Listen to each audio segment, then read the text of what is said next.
material. Our resident cellar goblin has meandered off.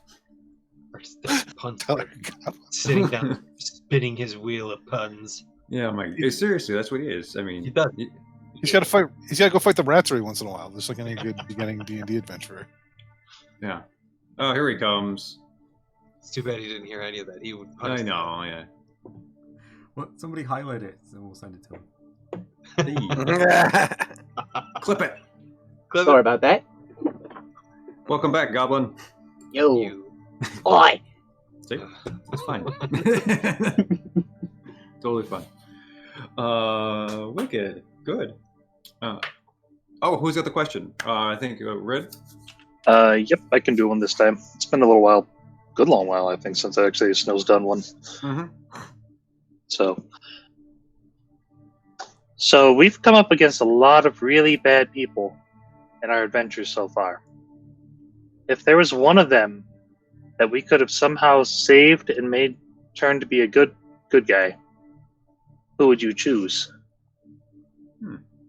For me, I think I'd pick Siadra. She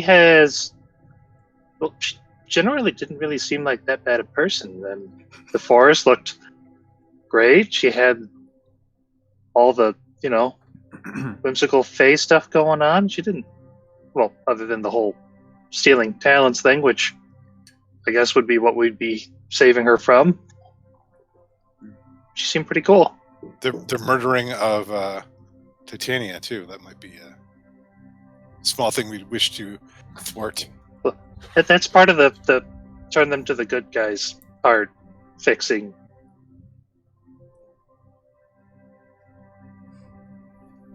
How about... Oh, go ahead. Well, for my part, we did it. We actually did it. We Esmeralda, we turned her from her ways of evil, more or less, and turned her to a good path-ish.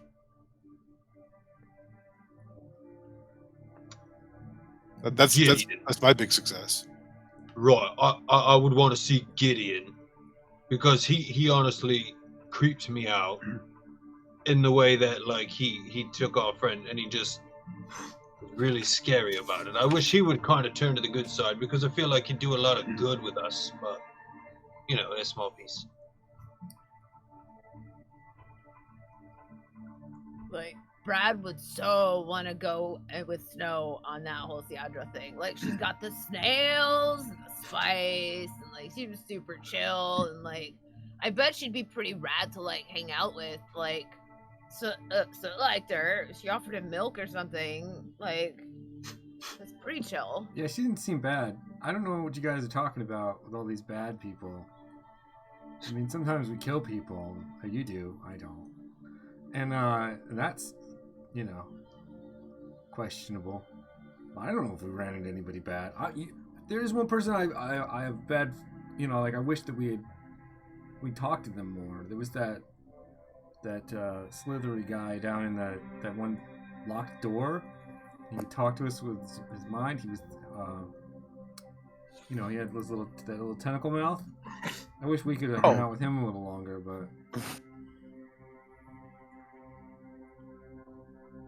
I don't know what all this bad people stuff is. Yeah, Quad Golden Mind Flayer. Yeah. He was just misunderstood.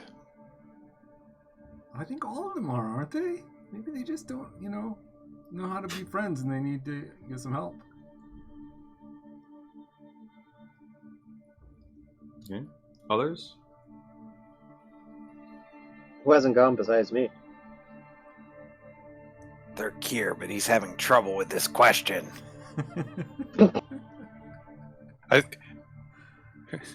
They're Kier just defeats his enemies. Yeah. Who did you want to eat that you just didn't get a chance to eat? Let's rephrase it for you. I still want that damn unicorn horn. What was that first metal unicorn's name? Oh God, yeah. She was so selfish. One. I mean, we saved her life. She could at least give me the horn. Which one? The metal one, the first one ever. I can't remember the name. Aaron. Star something or something. I don't know. Oh, Fire or in- whatever. In the volcano, that's Windstar. Yeah, Windstar. There it is. Yeah. Mhm. And Tucker.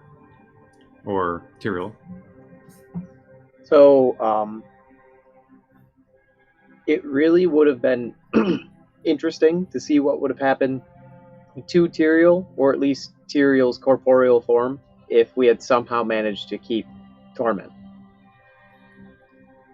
Like two souls in the same body, sort of deal. I think that would be a really cool D&D character. Cool.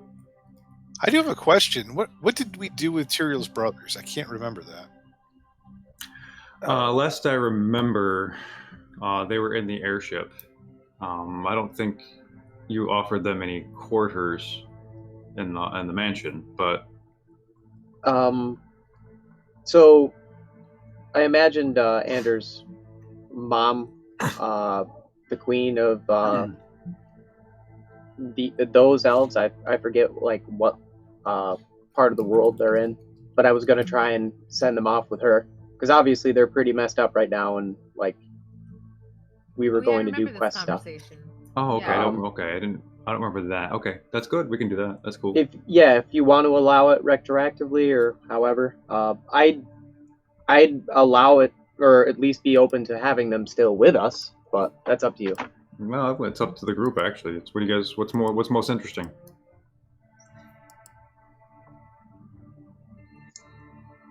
They were I'm- still evil, right? Yeah. Yeah, I was they're gonna say- not good. I'm down with whatever as long as they stop hanging out with demons and stuff when we're around, or else we're gonna have to start knocking Well, at some least things the out. one, I think the older one is technically shattered right now mentally, so I don't think he's going to be necessarily a problem. I forget if he's the younger or the older, but the younger I think is okay.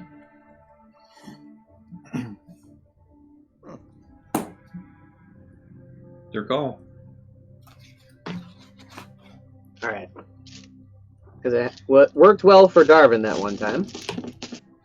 Let's let the dice decide. Above 10, they're with us. Below 10, they're not. 13. So they're with us. Okay. There you go. Maybe they can live in the basement. Is there a particular NPC you'd like to hear from, or maybe what bad person I think would have been cool if they got turned good? Yeah, that one. Yeah. Okay. Yeah. It's kind of interesting. Like, there's a couple. Like the one that sticks out is the crazy naked druid Akin Bramblebraid. If he had been saved, the whole Dark Tower thing could have been avoided. That kind of stuff. But the other, I don't know. The other one. Oh, Zedulus. Yeah, it'd been cool. It'd been fun if you could turn Zedulus good. He's fun. That's just me though. All right. Good choices, I think. Yeah. And oh no, let's not forget. Holy cow!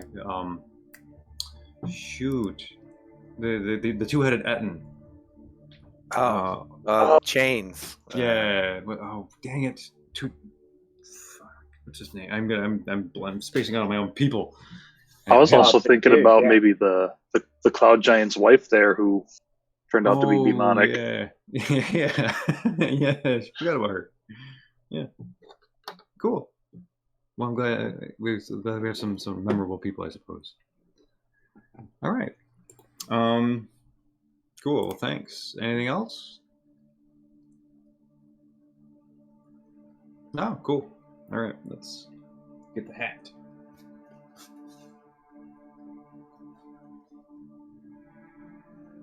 Dang it.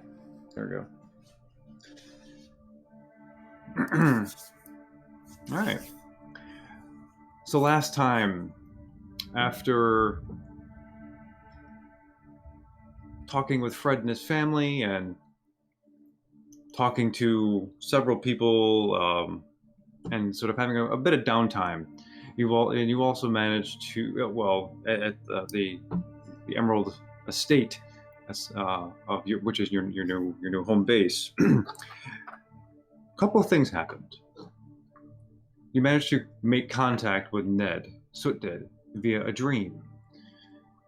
And after his Galder Speed courier failing the first time. And you discovered that Ned is locked underneath Cliff Knoll somewhere. There are green bars, and you overheard a Dragonborn speaking to her. She looks emaciated, tired, sore, and sad. What other major... Then, having formulated a plan, you have loaded up your airship with enough supplies to last, several, at least a couple of weeks, provisions, should you need it, and you embarked towards the last known, I guess, secret entrance into Cliff Knoll, which would be the farm outside of Elry, that is run by one of the Nine Blades allies, a Gith named Chorak, and his wife Gonila. This is also where you had a bit of was the griffins or were they hippogriffs? I think they were hippogriffs. Hippogriff. I think so. Yeah. Yeah, I think so. Okay. And so am I forgetting? Those are the major things, I think. Did I miss something? No. Check my notes real quick.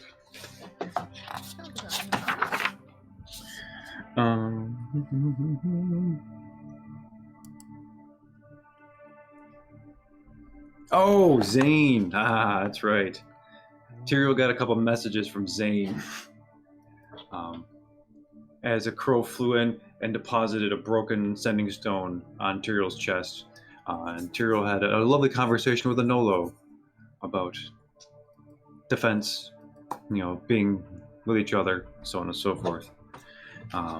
But Zane is around someplace, and it's quickly becoming apparent that there are several chromatic dragons conspiring to work together to bring back the one and only Tiamat.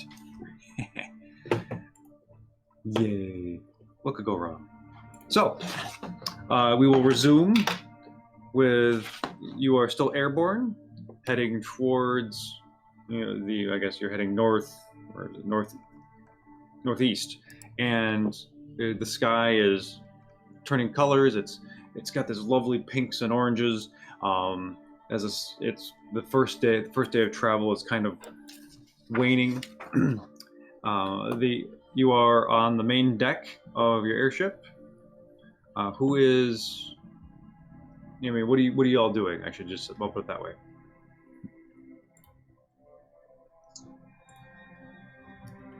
Snow's probably just kind of taking in the sights and stuff, looking around. Okay. I'm going to look majestic at the prow of the ship. Awesome. I'll be working down below. Okay. I'm technically steering, so... So everybody who's outside on the upper decks, can you make a perception check for me? 17. Brad Okay. would totally be sunbathing if he wasn't doing anything, so I'm up there. Thurkir is down below, 23. trying its best to read that fitness manual. 5. Okay. That's right, the fitness manual. Oh boy. I'm gonna get more shredded. 15. Okay. So it's going to be Ander, and as you're at the prow of the ship, looking majestic, hair flowing in the wind. You're noticing some bad weather on the horizon, and you're heading toward what looks to be cloudy, rainy weather. And as you approach, that is not father calling me. And, sorry, everybody. The clouds and the mists start to lightly obscure your vision off in the distance, but otherwise, I mean, you see lots of birds flying in the regular migratory patterns. You see flocks of geese, ducks. You see some predatory birds diving down, snatching out smaller birds like hawks and eagles. You even see some larger beasts, whether they are, griffins or they're well, griffins not necessarily, hippogriffs, other larger things swooping down and chewing up the other birds as well. Though, as far as danger goes, it's pretty benign, nothing you're too concerned about. Okay. And as night comes, are you taking watch? I'll take Yes. I'll take a night watch since I do have dark vision. Okay. I'll take first watch. Okie dokie. So, make your perception checks. How many watches do we need? Was it 2 hours? I forget what your shifts are. A long rest consists of 8 hours, 2 of which can be whatever, which could include staying up for watch. Okay. I got a Right. 15. Do we need in 4? perception. I'll take third watch then. Okay. Get that one out of the way. Yeah. Oh no, Ander. So as Ander looks around, you're a little more. You're just not really focused here on the present nighttime. But I noticed my reflection in a pool of water on the there ship. you go. Anolo. You're noticing that masses of birds are still flying at night. They haven't really taken their evening rest yet. But you notice that they are grouping in some sort of peculiar patterns, and they seem to be heading off in the same direction as you are. So they don't currently pose an immediate threat for me to wake up everybody? Nope. All right, so what I do then is I tell the next watch, so I don't know if it helps give advantage on a perception roll or anything, but I tell the next watch what I see with the bird flocks, and it makes no sense. So it doesn't make any sense to me. I really don't know anything about birds or nothing, but yeah. Okay, so as your watch ends, and who's taking next?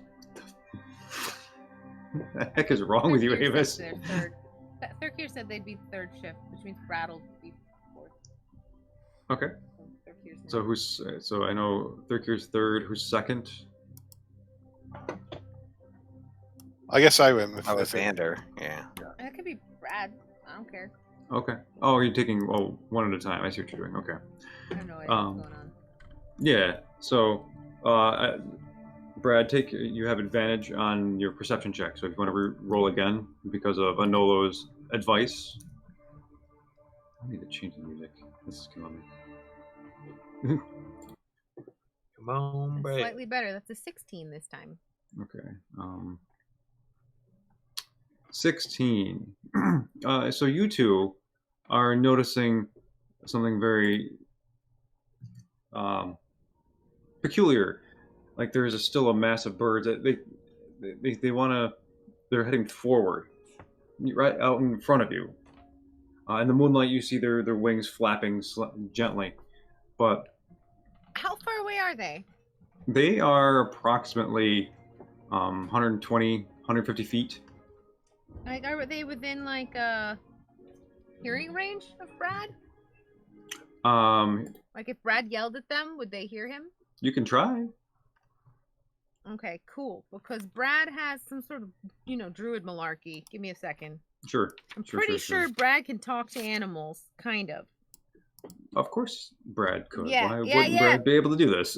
Beasts understand me. Hmm. I don't know if they count. I think they're beasts. I don't know. Yo, bros, birds, what's up? What are you doing? That's Okay, it. let me roll for this. And They should only be able to understand simple concepts, which I think Brad is only capable of. But I can kind of understand what they say in pantomime-esque sort of style. Okay.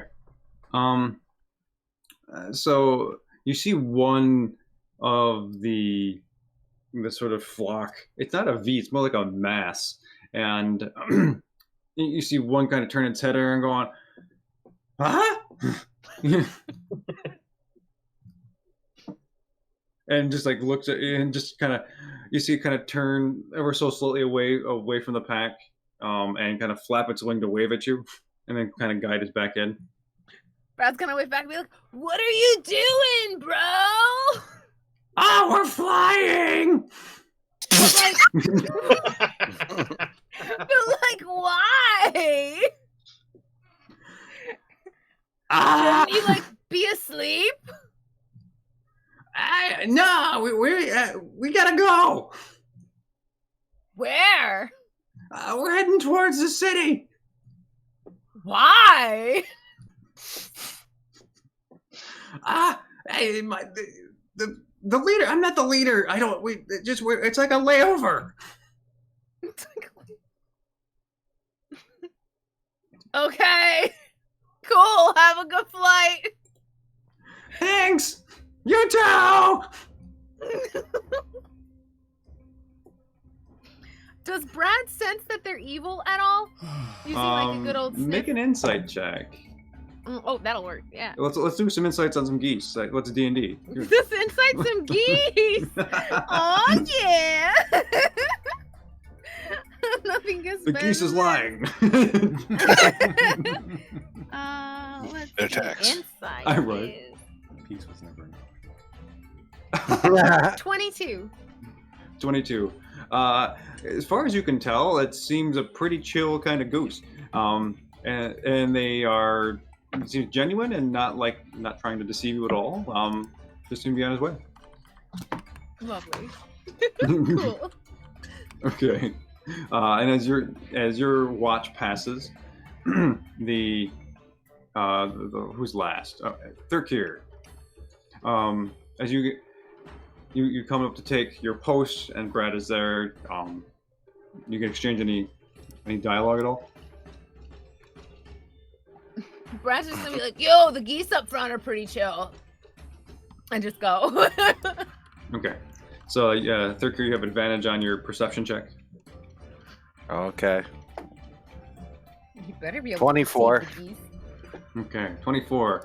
You're noticing that the flock in front of you, because Brad has drawn your attention to it, it has kind of an unusual kind of shape. And from your experiences from hunting and observations of nature, you know that they have a particular flight pattern. Well, this is more like a diamond shape, and inside, it seems like there's one goose in the center that seems to be kind of protected, or it's like, I don't know. There's diamond-shaped goose in the center, but they're not seeming to deviate from that kind of formation.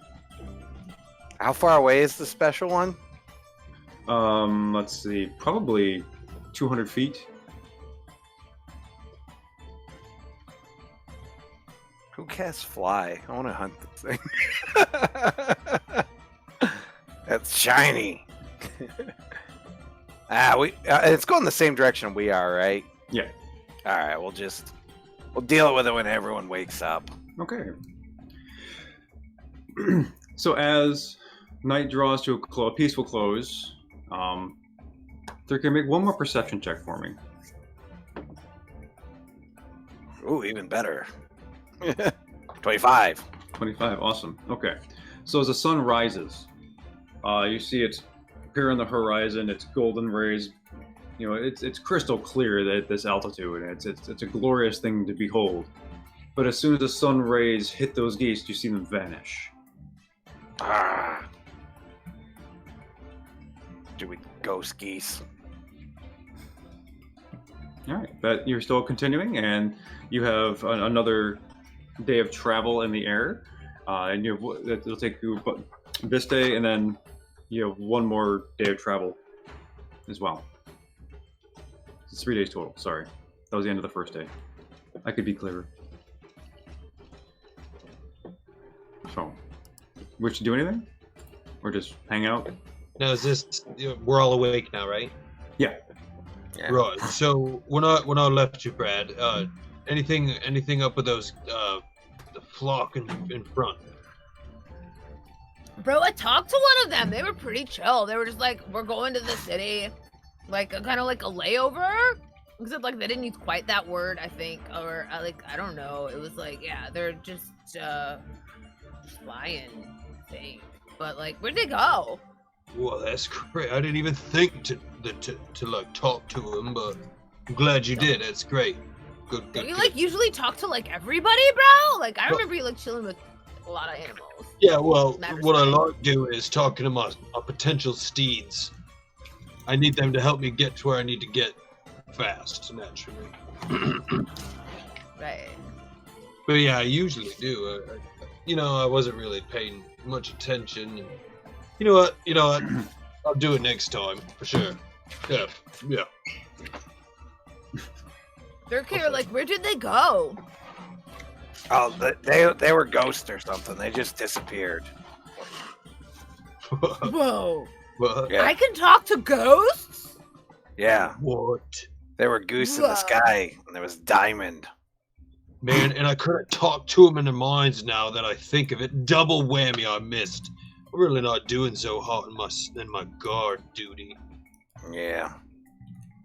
But wait, what do you mean? Did you just say that they vanished? There was like some sort of object in the middle, or like a shiny goose, and I don't know, something. They all were around it, like a giant diamond. And then the sun came up and they just went away. I'm pretty sure they were either ghosts or maybe vampires. They just kind of disappeared when the sun came out. I should have thought of that. I should have thought of vampire geese. Vampire geese. I mean, honestly, I'm disappointed. Yes, clearly. I missed the boat on that one. Vampire geese. Yeah. So I just, with that, I just take it as, yeah, that happens. Cool, okay, and I'm eating my breakfast. I'm done. I mean, I've seen weirder. Okay. Their wishes to go find Soot. Oh, Okay. I have something I need him for. okay. So is trying to find Zarek. Yeah, Zarek is below deck. He's hanging out with the gnomes in a typical area, your communal area. He is currently trying to eat what looks to be a plate of spaghetti.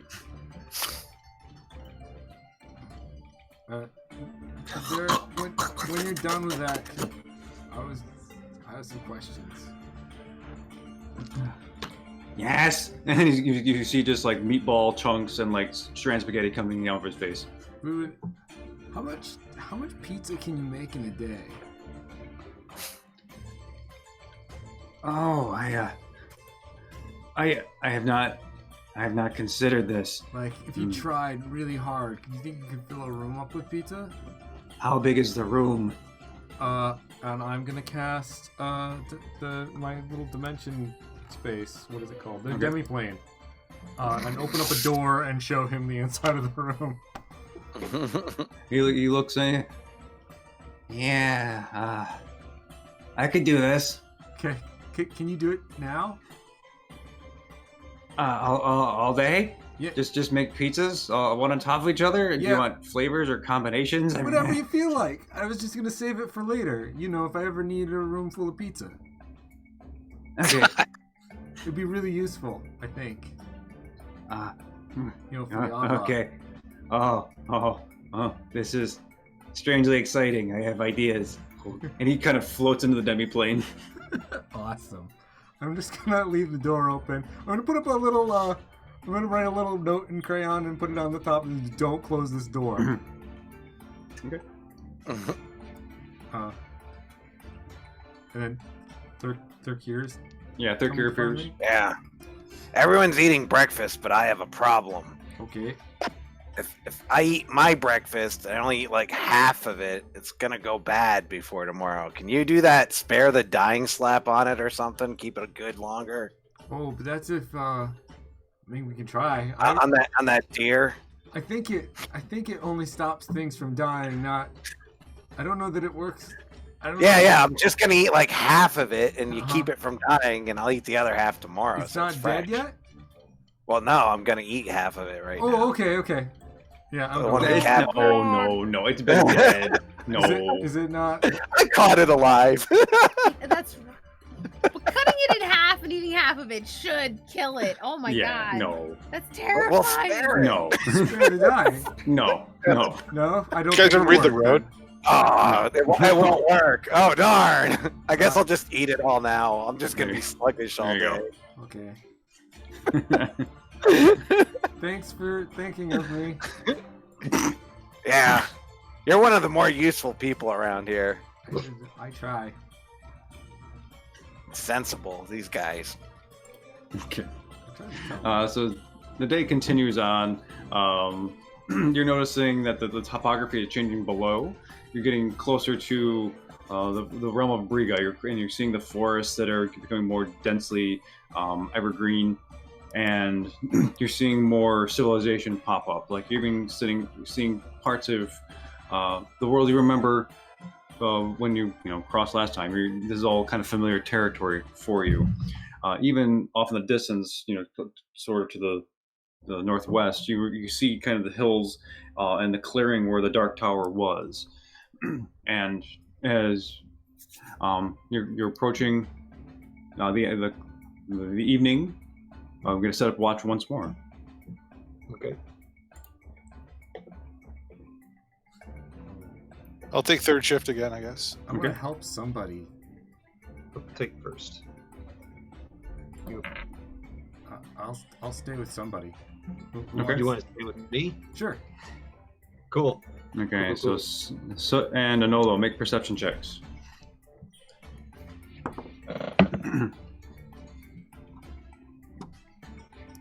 17. Okay. 12. All right. The inside of that So- bag. As the sun begins to set and twilight colors start to emerge of blues and purples and kind of almost like these vermilion colors and wisps of the last rays of golden light, you see the flock of geese appear in front of you again. Still in the same diamond shape. They are a little farther out than last time, though. They're about 300 feet away. Oh, so look, that's the flock that I saw last night. Oh, you weren't around earlier. Listen, Third Care says there's a weird middle pigeon or bird or aviary creature in the middle, right? And then the rest of them are just around it in some kind of shape. Also, Brad talked to him off here, though, that we're about 300 feet away, approximately, give or take 1 or 2 yards. And so I don't think I could speak to him. However, that's everything I know. Oh, wait, last thing, and they are going to Cliff Knoll, or at least Brad thought so. Huh. Isn't that fun? I mean, he's looking at his birds. I mean, night. I saw him last night. I've seen him this night. I don't know what we should do. I don't know what I can do.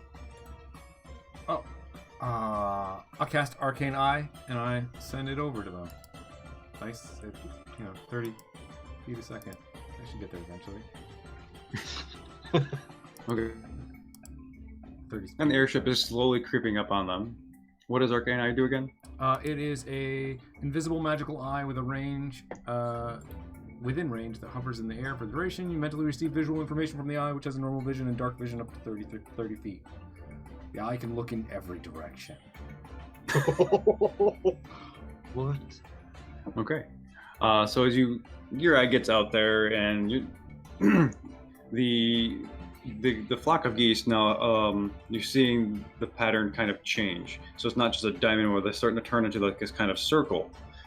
And the inner geese are moving in, and they're starting to appears to be making runes. I'm gonna go rune geese. Can I try and? Oh no, I can't do that at the same time.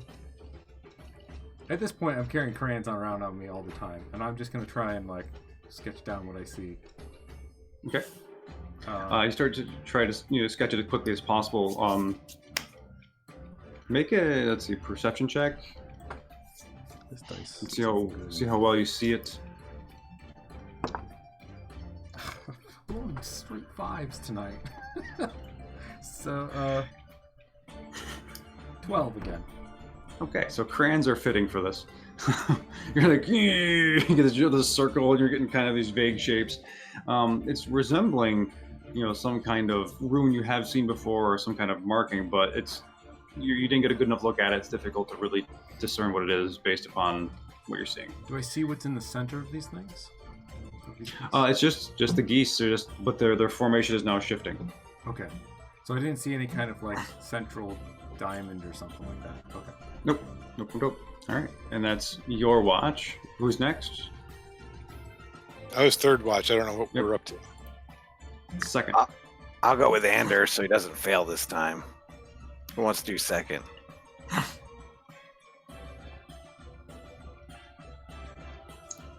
We know who likes to sleep in, apparently. I could technically be one. Yeah. Okay. Snow could help, I guess. I'm gonna give Tyrael and Snow my crayon drawing and be like, That's the the wrong side. geese, they're making these symbols. If you could figure out, I think this is probably the most important thing that we could be doing. Clearly. You said you were given help, Snow? Yep. Okay.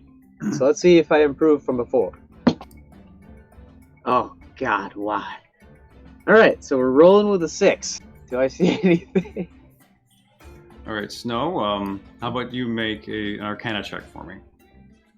Alrighty. Because as Tyrael hands you the drawing. 25. Okay. You start to really look at the picture, look at the geese, and they're kind of still shifting, even though it's difficult to see from this distance. They're forming some sort of teleportation-ish circle. Looks like the designs that they're doing is like a teleportation circle. Interesting. Do they seem to be popping around anywhere at all right now, or? Nope. If their shape has kind of, I guess, I don't want to say solidified, but they haven't moved, and they seem to have found their positions, and they're kind of still flying towards Cliffnall in this same position.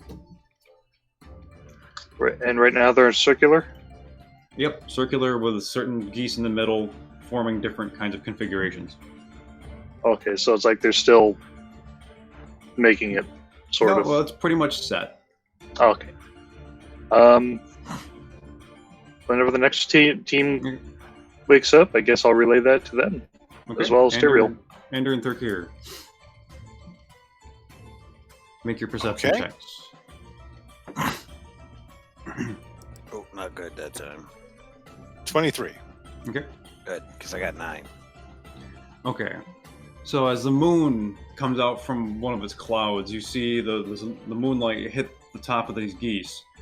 Suddenly, you see, Ander, this black bolt of energy ripple through all the geese, uniting them for a minute. You see them kind of contract, and next thing you know, they inflate, and then they explode as a whole flock of them. Blood spurts everywhere, and you see this flying sigil of geese blood heading towards Cliffnall. Suddenly, you see this giant arm claw its way out of this plane, of this rip, and it's this large devil form with huge leathery wings, with horns that go all the way back down its head and down its back, scales, and just launch himself out ahead of you. He's got he's carrying what appears to be on his back a giant barrel or a canister of some kind, and then you see other smaller devils crawl out and sort of join in formation with him. Shields up, red alert. Well, what did we- I'm just jabbing Thurkir. Thurkir. Yeah. That's not good, Thurkir. Yeah, but it's going to attack Cliff now. That's what we were going to do. Maybe, kind of, yeah, but also it could be reinforcing Cliftonal, or I just can't think that would be good for the regular folks who are living there. Guess we can have Brad talk to it again. I don't. Seemed There to like are it no. last time. There are no geese around. They're anti-geese. They are deceased geese. They're That's just what geese probably look like when they lose their feathers. well, maybe. I mean, that's kind of prove they're evil. I can't really see them very well. My perception check was terrible. Okay. Andrew, could you make a religion I'll go check or get arcana check? everybody. Yeah. Wow. 23. For which one? All I heard was make a religion check. Okay, so religion, yeah. You the one that came out, you've identified from your previous studies or your recollections and stories that this is a pit fiend that has come out of this circle. And the smaller ones next to it, they look kind of like something. No, they look kind of dragonish. They're like very Sauron and but they have chains. They're carrying swords, and they all seem to have canisters on their backs. Some of are also carrying some other things. Like you say they're barrels or dragonish? Yes. Are they like bipedal dragonish? Yes. Okay. I'll go start shaking everybody awake. Okay. I'll carry canisters. Yep. Yeah, I'm gonna keep trying to use what can my elven eyes perceive? Okay. One more half time. elven eyes. Make a perception check. So we all awake now? Not as good at that time. I'm assuming because they're further away. I did get a 17. Okay, yes. This Thurkir runs around and wakes everybody up. You are all awake. 17. You are, as you kind of peering through the moonlight, you see many of the smaller devils, the dragon-like ones, are carrying scythes as their kind of primary weapon, either on their backs or in front of them. They are also kind of like have the sheen to their skin. Like you can tell there's almost like a greenish, almost opalescence to them, and you can tell they're even like kind of white-like. But they also have areas of pure blackness on their scales. So it's like an alternating black and white pattern almost. The pit fiend is just this massive mound of muscle that is just a pure red, like fireball flying through the night air. Wow. What do you do? This is awesome. Where'd They're this still come going towards from? Cliftonal? Sorry? They're all still going towards Cliftonal. They are.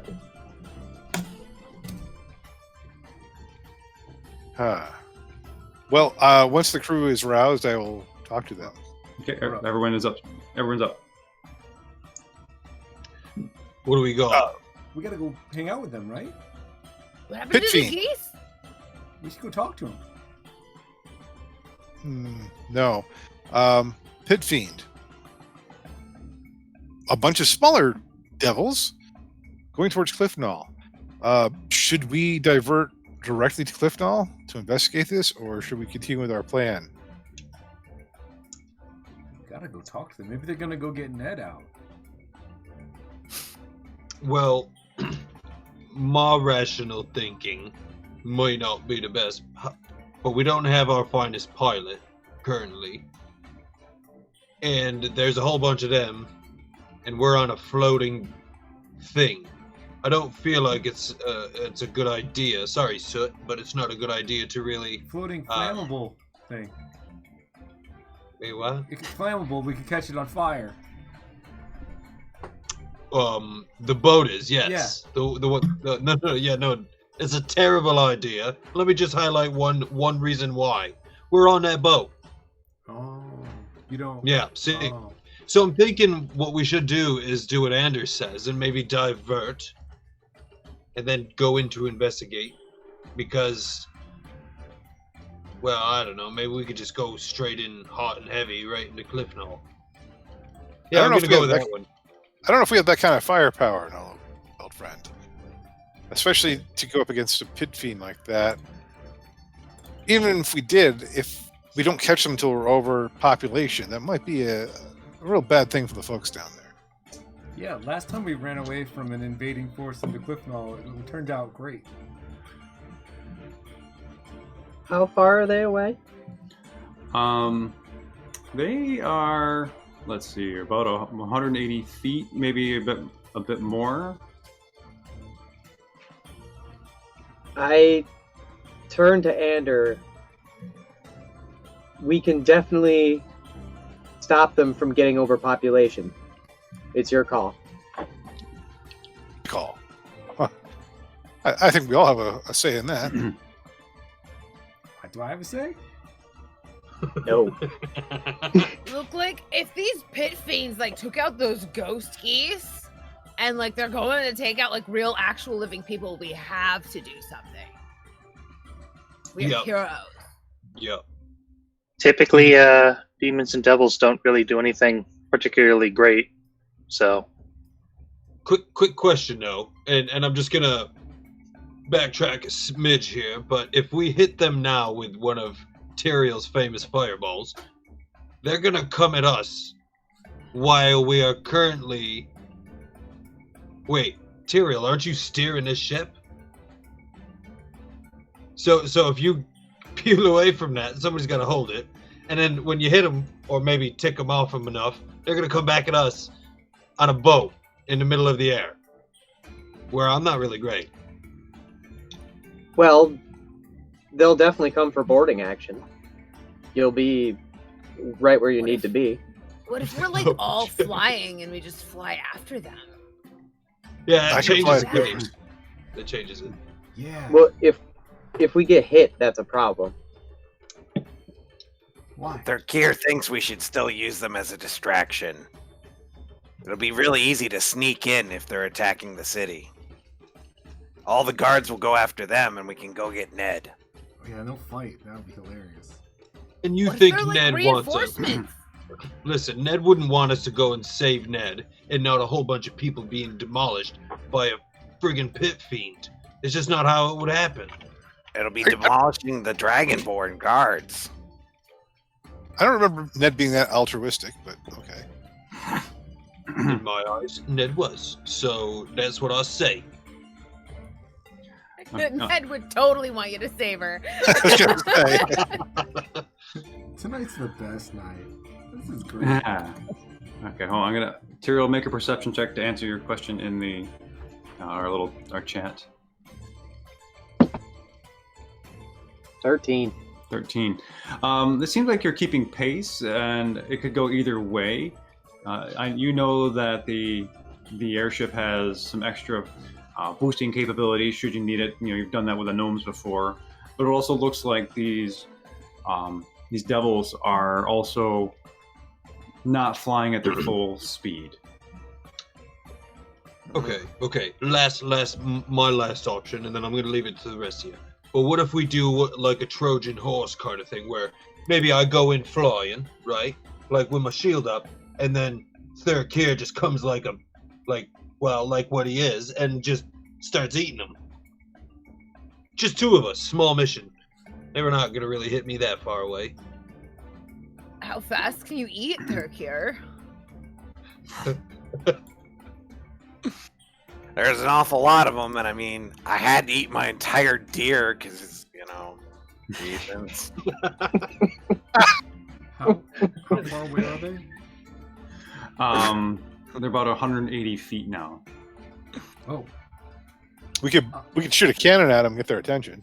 I could Maybe bring, it hits one of those canisters and blows them up. I could bring one of them over here and then make it so he can't go anywhere, and we can talk to him, find out where they're Yeah. going and why. That's ooh. yeah.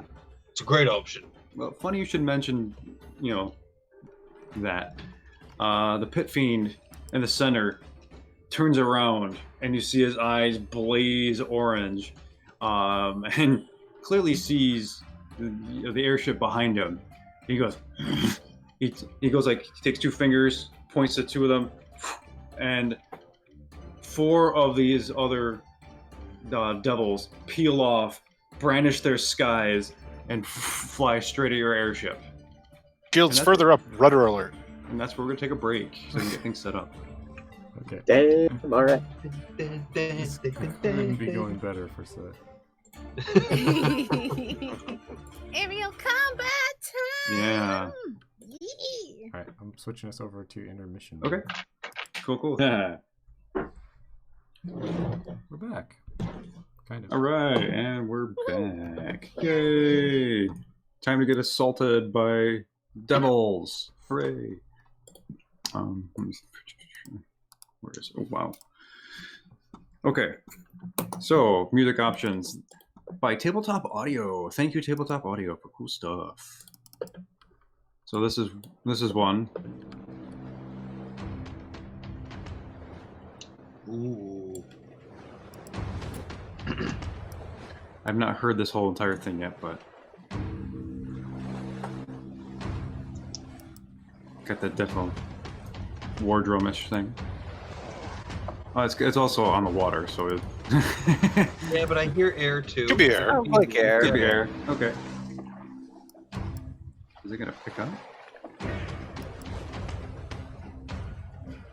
So there's something like that. Drums are going. Yeah. Oh, okay, hold on. Right. For... No, that's not what I wanted. Sorry, I was trying to give Tucker the... Okay, so there's that, which is fun. Or if I can pull up this one. Where is it? If you want something real metal. Yeah.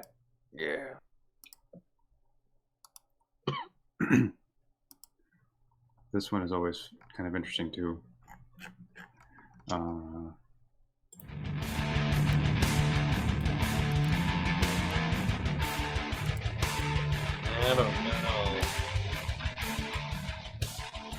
Alex, I can't hear you. Ouch. She's muted. Yeah. I was just saying I like that one a lot. Sorry. Too. Okay. I'm like, yeah. Where's this? This is good too. I'm kind of liking this one. It This feels has a little bit of cinematic. Yeah, this seems good. I like it. I I'm down for any of those. get the map on stream load up for anything. Oh no! Oh no! Sorry, stream. So I think that's not gonna happen. I guess. That's the Just Okay. take a screen capture of it and upload that as an image to the OBS Oh, that'll work. so that people get an idea. Yeah. Really. Okay. So thank you for bearing with us, everybody out there. Yeah. Hello, everybody. Thank you for being patient.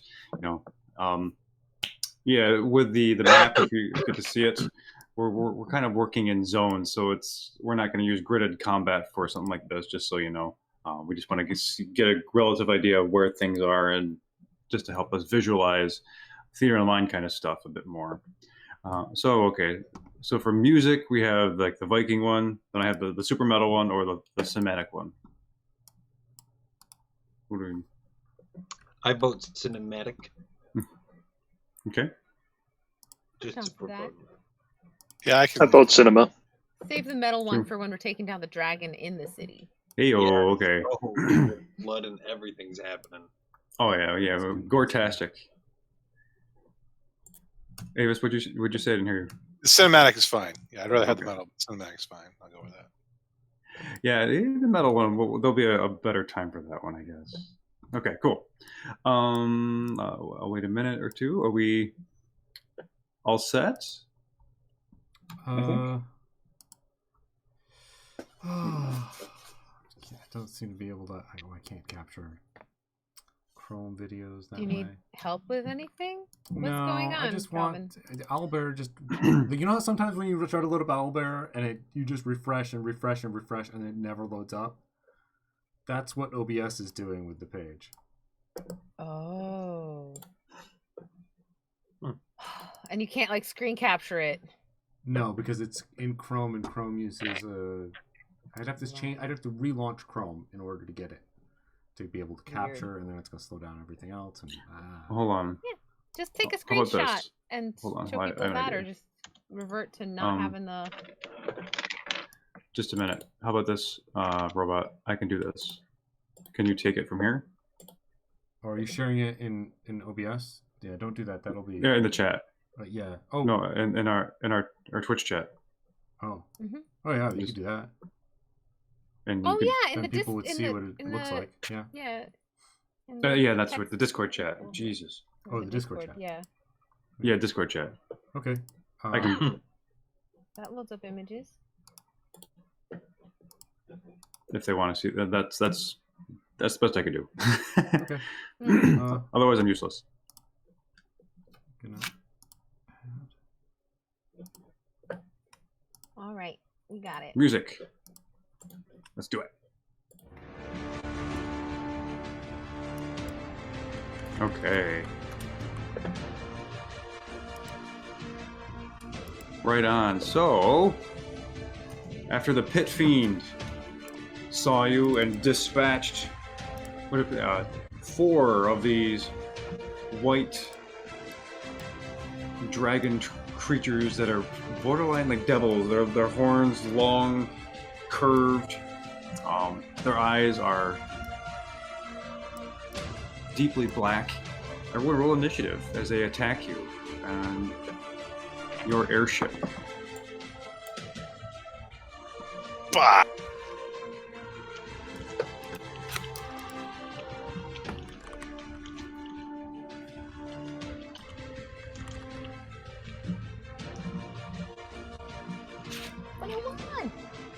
Okay.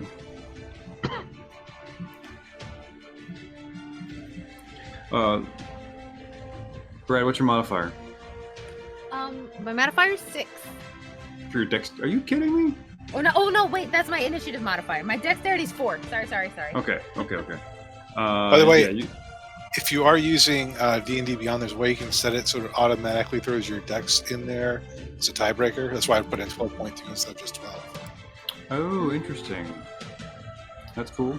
Okay, so I've got Thurkir, then it's gonna be Brad, then it's gonna be me for 21. But after that, then it's Soot with a 19.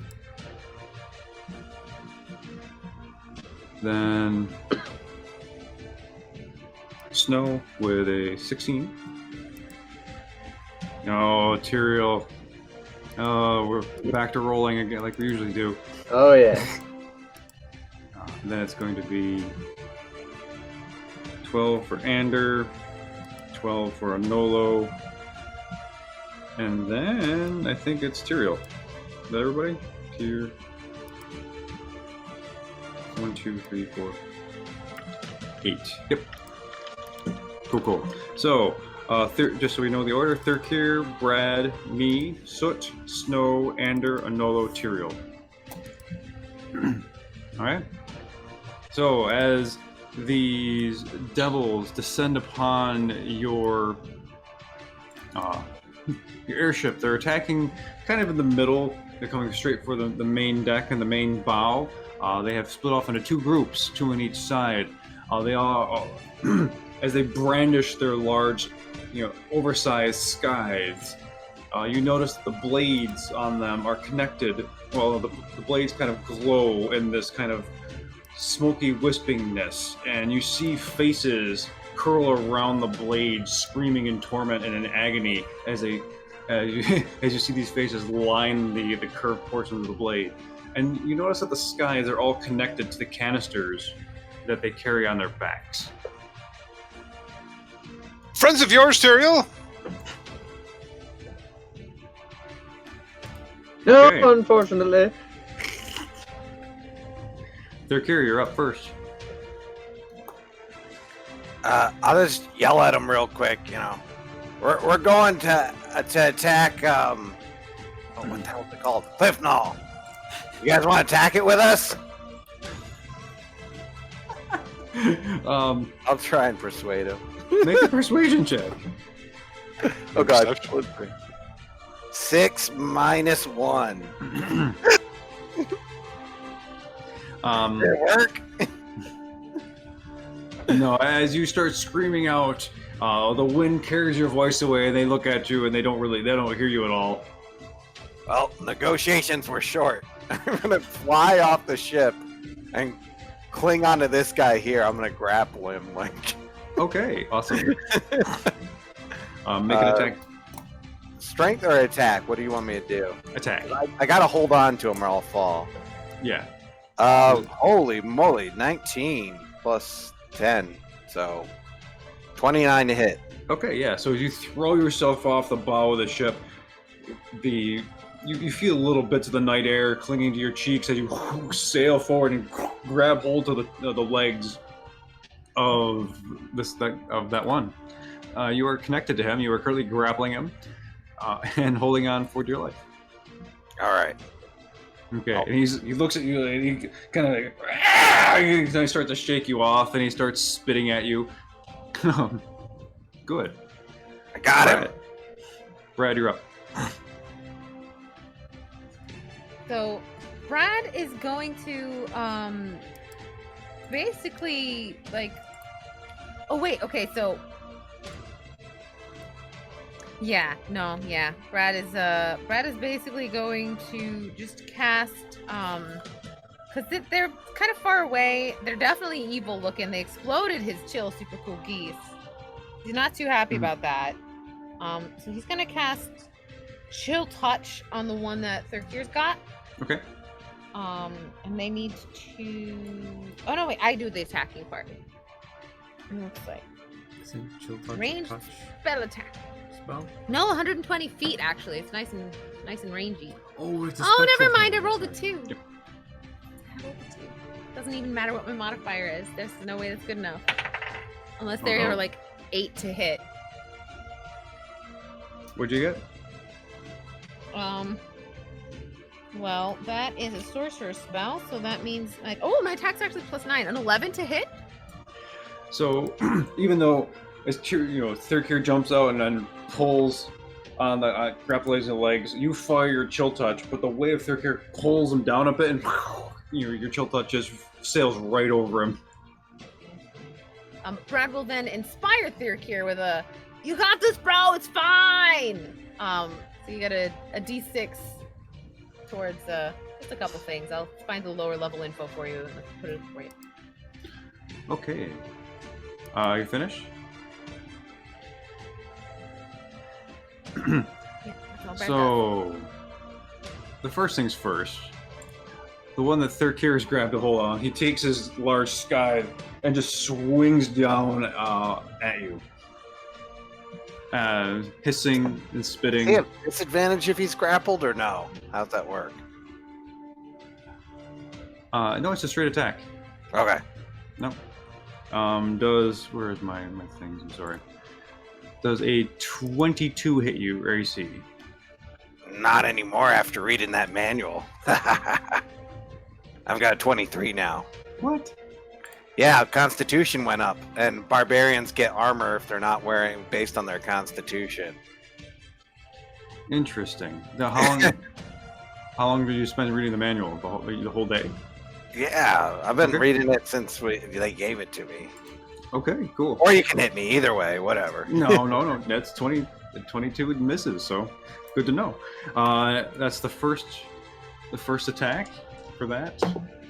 Oh, the second one gets you. So the first Okay. one swings and you like let go and it misses you and you come back again. It comes back around the backside and slices across your chest. You take 9 slashing damage and 25 necrotic damage. Okay. And as you feel the wound kind of seep into you, there's bits of the ghostly essence that's enveloping the sky seeps into your form, and you realize that you feel a lot weaker.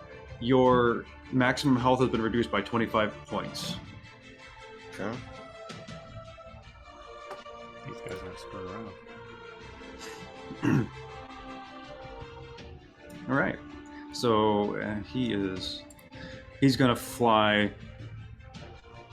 He's gonna. No, I'm gonna move. He's gonna just hang out here in front of there. This one, number 4, is gonna cruise on by. He's gonna make it to this section of the ship. This guy's gonna cruise on by, and this guy's gonna fly in to attack Snow. He's gonna land on the bow of the deck. And you see him whip out the sky and just slash at you twice. I have 2 20s. Does that hit your AC? They sure do. Okay, so the first one comes across, taking off part of your horns and scratching your head because you're short. You take 9 slashing damage and 25 necrotic. And the second one comes down around, hits you in the feet, takes out part of your legs. 9 slashing damage, another 25 necrotic damage. Your maximum hit points have been reduced by 50 points. Jeez. Okay, so is it take the cap down 50 and then take the damage? I'll take the damage first, but you cannot regain. Then you take the cap down. So wherever Gotcha. you're at, minus your cap is you're minus 50 of your total right now.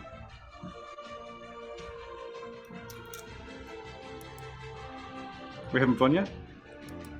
You guys are scary. Okay, so that's my Dang. turn. So I cast Magic Circle on the one that's in front of Snow. While I'm cackling gleefully, and this is like the best day I've ever had. He just thinks this is the funniest thing. Yeah, Magic Circle, right on the one that is there. It's on targeting Okay. fiends, is that correct? yes. Okay. So yeah, he can't willingly leave the circle by non-magical means. If he tries to use teleportation or interplanar travel to do so, he must succeed on a charisma save. Yeah, this just happened. So a big glowy circle comes up around him. Okay. Cool. Can someone do that while we're moving on? I highlighted him. But if we can just draw a circle on the map around him, that'd be cool. If not, that's what we do. Are you moving at all?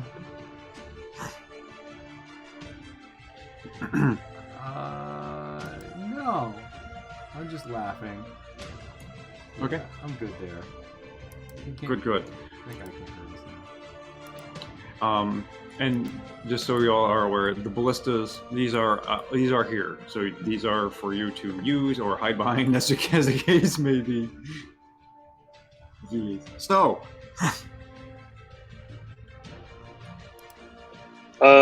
Real quick, that spell that you just put him in, Mm-hmm. is he able to attack me from in there? I believe he has, if he's in range, they have disadvantage on attack rolls against targets outside the cylinder. Is Snow in the cylinder? No. Okay. Okay, cool. Okay, so step 1, I guess I'm gonna like walk away from said cylinder. So I guess he'd get an attack of opportunity. Awesome. With I'm gonna disadvantage. take that. Disadvantage. I'm gonna Yep. take it. Oh no! I had a crit and a 5. Yes! Oh, No crits for you. That poor would thing. have been curtains for Snow. Oh, probably, yeah. That would've He's been- only got 35 HP right now. That would have been curtains. So as this guy, you see it slowly guide his way through the circle, and it slows down and scrape, and so you easily just duck under it, and you can move away. Hiding like in the middle of everybody here. Mhm. Would 1 or 4 be within 60 feet? Yes, absolutely. Everybody's. I am going to use a heightened spell. 1, 2, 3. I'm gonna reach deep down to the most draconic parts of his little body, and he is going to cast Dominate Monster. No. No. Do it on a different one, right? Not the one in the circle. On number 4. Okay. What's the save? DC 17 at disadvantage. It is a Wisdom save. Okay.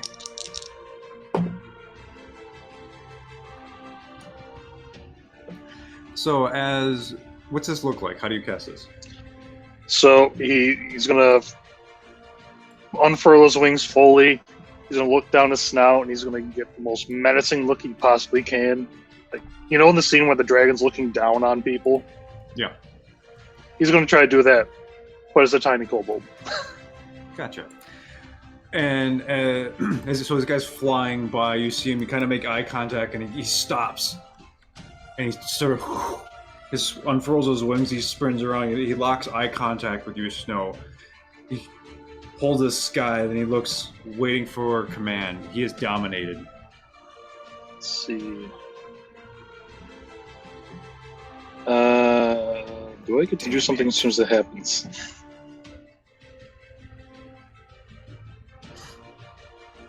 So we're trying to work out. This is how we're playing now. Okay. You wiped out more than half my HP on one attack. I'm going to take your monster and do it to your other monsters. Let's see. I'm going to point at number 1 and say, "Destroy." Okay. And it kind of bundles itself up to make a launch, and it gets and it launches itself forward, ready to sprint back to the way it came. Or actually, where's number 1? Oh, okay. Oh, he's gonna go across the ship. Yep, he's gonna go after number 1. Sorry. Okay. So, are you finished now? Yes. And Ernolo, you're on deck. Okay. Let's see. I'm gonna cast Shatter on number 1. Okay. And that is cast that sucker.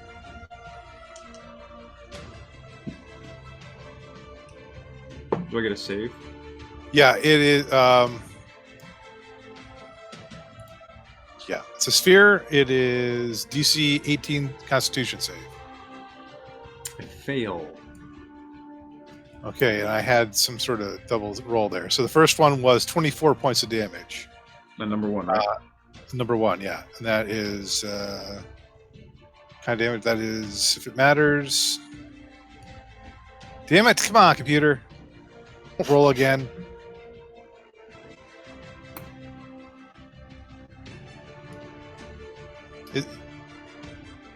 Thunder damage. Okay. So how do you cast it? Since I no longer need to actually use my loot anymore, I just bang off my shield until it reverberates and sends it sort of out over it. It hits it like a thunderclap. So you see the air kind of bend with this auditory anomaly firing towards number 1 and hits him in the back, and you see his whole form shatter, and parts of him just flake off like scales descending down below. Ooh.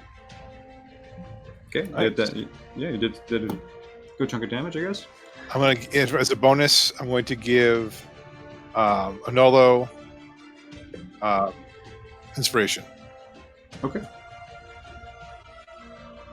Cool. So, as Anolo sees Snow get walloped hard, he spreads his arms as far as he can and you see like vines creeping up his neck and stones from whatever magical nowhere start crawling up his body. And he just rings out with a familiar spell. And this aura surrounds him, coating every non-hostile creature within 30 feet with life-preserving energy that prevents you from receiving necrotic damage or its resistance to necrotic. Your hit points cannot be reduced magically. And if you shall fall, you will rise again with 1 hit point. Aura of life is what I do. Eat that, powers. That's a thing? Does that undo the health that's already been chunked out? No. Okay. But you ain't gonna take more. Okay. So, who's that affect? Every non-hostile creature within 30 feet of me. Okay, And if so everyone. So, let me just, if I need to make myself central to this entire ordeal, I will be. So that'll be everyone in the front part of the bow of the ship here. So it'll be Soot, Snow, Brad, Anolo, Ander. Thirkir is out of range, and so is Tyrael. Okay.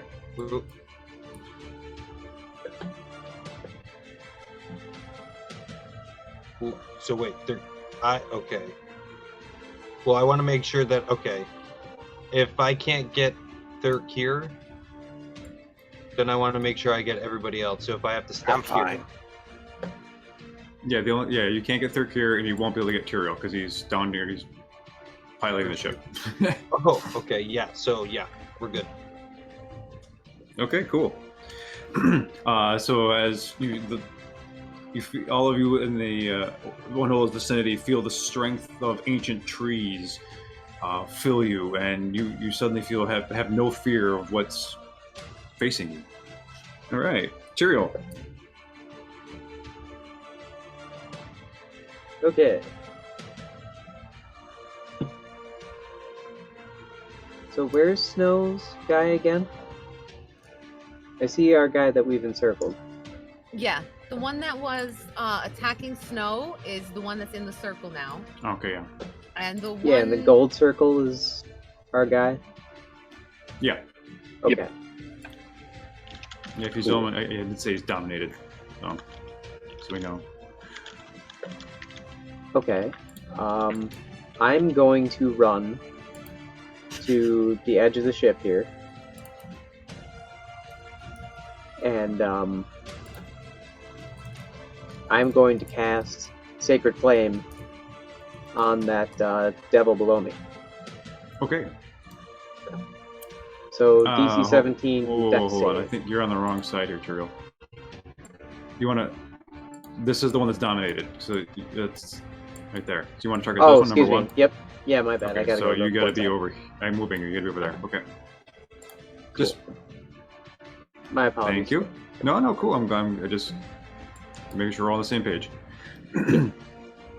Okay, So, yeah. so DC 17 dex save, or you take 3d8 radiant. Sorry, guy. no, take it. You roll your dice. And so you're probably saved by my horrendous rolling. So take 11 radiant.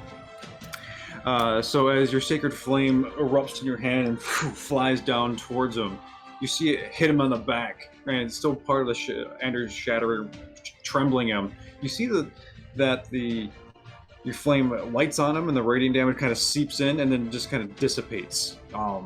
Doesn't do as much damage as you thought he did, as you start really clearly realize he is resistant to radiant damage. Okay. Okay. Anything else? I'm gonna assume I didn't use my full movement to get over there, so I'm just gonna dash to the back of the thing here. Yep, sounds back good. to the wheel. Cool. Thirkir, you're up. Can I climb up this thing onto its back? Yeah. I mean, you're I don't strong wanna- enough. Just make an athletics check, Okay. because there's a chance you could fail. Yeah. That's all. 17 plus 10, 27. Oh yeah, easily. Yeah. So if you want to climb up onto its back, you Yeah, can you can easily do that. I'll start attacking it. Okay. So you climb up, back on its side. You're kind of over the top this canister. It's like a black steel kind of thing. There's a tube connecting from the top over its shoulder down to the sky. What do you want to do? Well, I can't like target an attack, right? Like I can't say I hit the tube. You can if you want to. Yeah. All right, I'll try and cut the tube. Okay. 29 to hit for 13 damage. That's a hit. That's a hit. So that's for 13. Does that cut it? Or do I have to use my second attack? You take your claw, you slice through it, and you see parts of it really slice, but it's not severed yet. So it's still like 3/4 of the way contained. You see, but and parts of it, you see that these little bits of faces seep out, and you hear everyone kind of seeps out slowly. It's not just a hiss; it's kind of like a scream, like. All right, 28 to hit for 15. Okay, on the tube. Finish the tube. Yeah, so you slice clean through it, sever it, and you see these just globby gray faces ooze out from the canister on top of the white of this dragon guy. Faces are screaming in pain and in agony, moaning. You know, it looks like someone found a way to. No, I'm not going to get ahead of that. But that's what you see. That's what happens. The dragon thing looks back at you and just. And it starts to try to do a barrel roll. Okay. But that's kind of what's going to be happening for you. Anything else, Thurkir? I think I like riding on this thing. I'm gonna stay on it. No move. Cool. All right, Brad. Then I'm on deck. Then Soot. Okay, so spatial distance and stuff is a little bit important for some spells because of certain various things. Is the ship like more than 30 feet long? Yes. Okay. In that case, Brad, we'll do something else. Okay. Brad is going to let's see.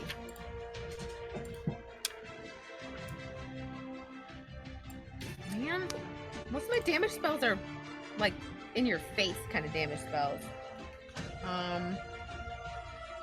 Oh, you know what? Wait. The one Thurkir's fighting, that's been hurt, right? And the one by Tyrael has also been damaged, right?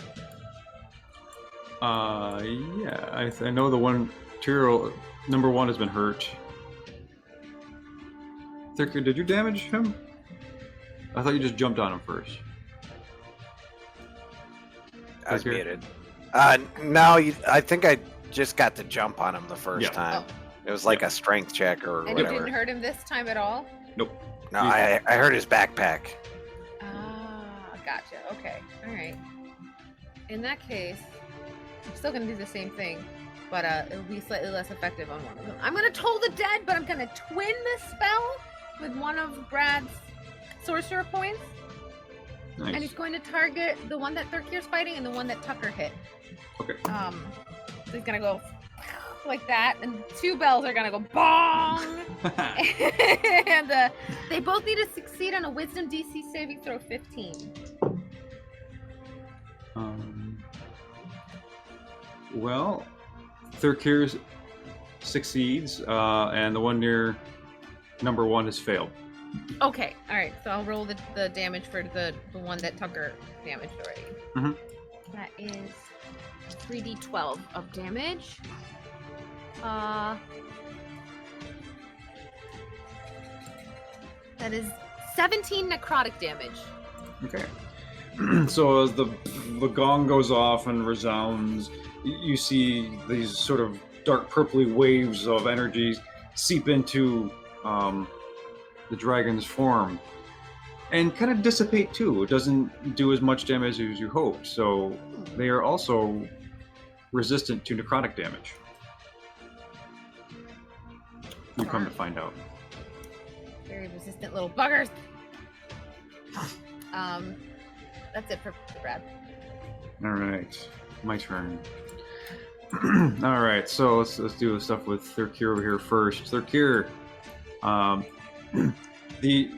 This dragon devil descends rapidly. Oh, I grabbed somebody I didn't mean to.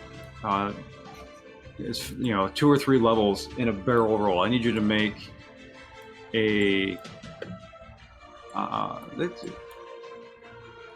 What's going to be easiest here? Do a strength check. 16 plus 5. 21. If it's a save, it's plus 10. No, it's just a check. Okay. Okay, so you manage to, Fuck. as he goes down, spiraling, trying to get you off of him. You lose sort of part of your grip, and you slide down his legs again, holding on to his ankles. But you're off of his back. But that's as far as he's going to go with that. And that's going to be his movement and action, because that's a complicated maneuver, and he was doing it deliberately. Let's see here. The dominated one. Let's have some fun with this guy. So he just careens over across the ship itself, and takes a sky, then swings twice at his buddy. Oh, got him twice. Oh, damn. Oh my damn. Oh, damn. 50. Okay. And clearly taken up by surprise, he looks like he's no. Oh, you see the guy slice open his chest twice, and these faces, these spectral entities sliding into his form, and you see him almost shrivel up under its effect. Oh God, 60. He is not looking good at all. So, you hear him shout something in Draconic. Does any of you speak Draconic? The lizard does. Okay. This one. That one. Okay. Could you specify which lizard you were talking about? Yeah. Okay, so Snow, could you make a perception check for me? Because we are high in the air. There is wind and stuff. Oh boy, I'm terrible at those. Let's see.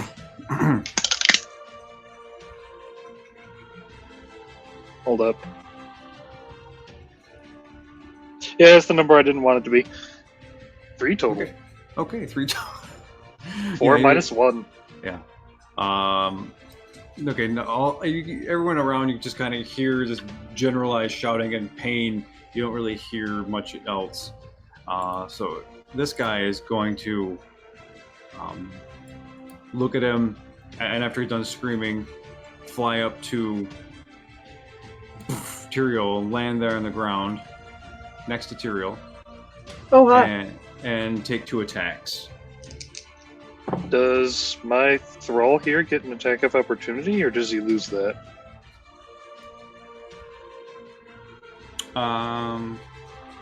What's the wording of the spell? Alright, let's see. While the creature is charmed, you have a telepathic link with it as long as the 2 of you are on the same plane of existence. I can use an action to control it directly. Well, you can use this telepathic link to issue commands to the creature while you're conscious, no action required, which it does its best to obey. Yeah, so you can get attack opportunity. All Which right. he takes. And he gets it. Yay! So, as he starts to fly away towards Tyrael, turns his back, the one that's dominated, raises the sky that just, with 2 hands, brings it down through the center of number 1's canister, splitting the canister, exploding it, down through the center of his chest, slicing him nearly in half, and then he pulls it out. The canister launches and flies over across onto the bow, this part of the deck of the ship. Faces and ghosts and forms are busting out, screaming, moaning as the form of this dragon falls below the clouds, turning into dust and disintegrating. He's toast. Dang. Well done, my minion. Okay. Let's see. This guy here in the circle. Now, I can't leave the circle. Okay, so I mean, the spell says it's a 20-foot radius, 20-foot tall cylinder of magical energy. The creature can't willingly leave the circle by non-magical means. So I assume that means that there's a roof. Oh, we did talk about this beforehand, because when you use it on the aspect of Ixar back on Nemeris's layer, this similar conversation came up. Yeah, it says Is you this can the same spell? It that is, Tuzan yeah. can cast? Yeah. It's the exact same one. Yep. And we determined that it would have a roof. So we'll go with that. Why? You guys suck. No, this is great. So you see him take the sky and you slash at the circle, making it pulse and vibrate. Clearly not doing any damage because he can't. Let me check real quick. I can. What can I do? Okay. Oh, can I cast spells through it? I need to know this. You have disadvantage on attack rolls against targets outside the cylinder. Targets outside the cylinder can't be charmed, frightened, or possessed by the creature.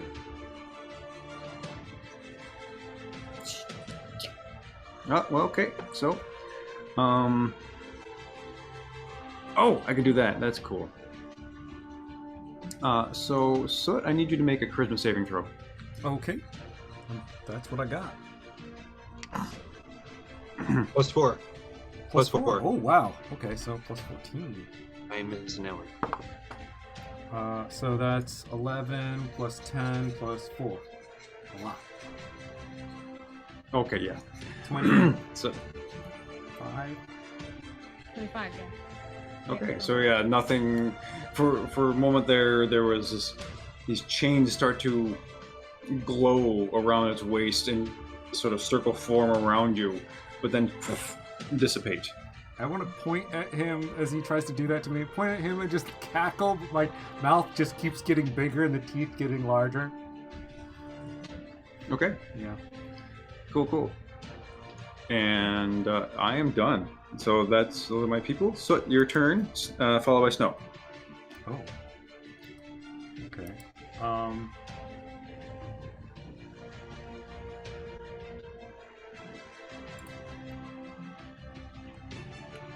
I'm gonna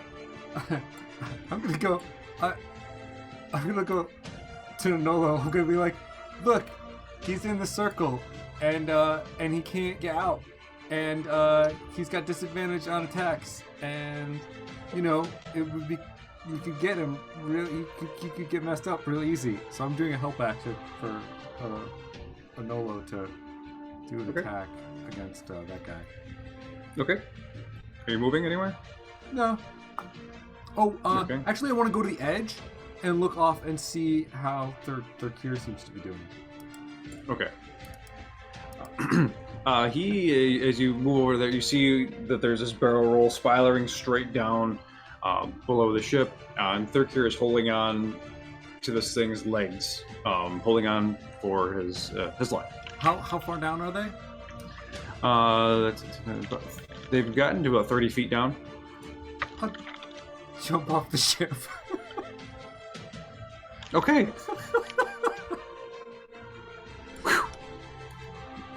So Yes, the inward dagger back in front. This is true. So Soot has leaped off the side of the ship. What is the side? The stern side, and is swan diving it towards Thurkir. Need me to catch you or anything? Are you landing on? Well, he will. I guess next turn we'll figure that out. That's it. So it's now Snow. Ander on deck.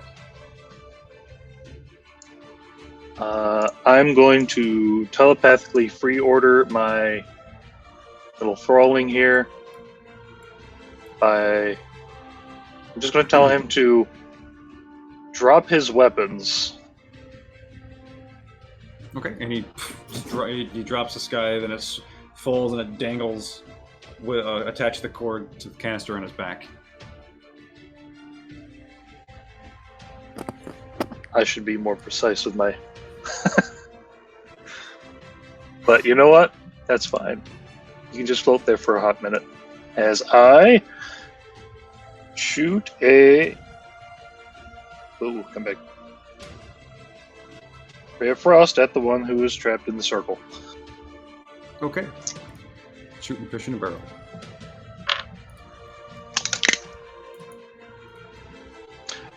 Do I get advantage on this attack? Um, Because he's in the circle? Sure, go for it. He can't really go too far. Alright. That is... 24 to hit. Okay, that's a hit. 4. Would you hit him with? 3d8. What was that? Would you hit him with? Ray of Frost.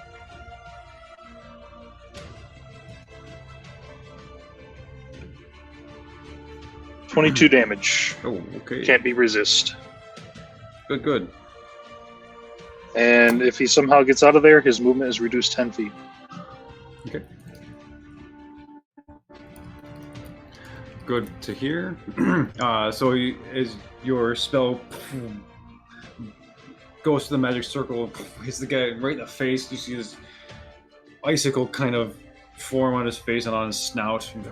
He shakes it off and it shatters across the inside of the circle. You moving at all?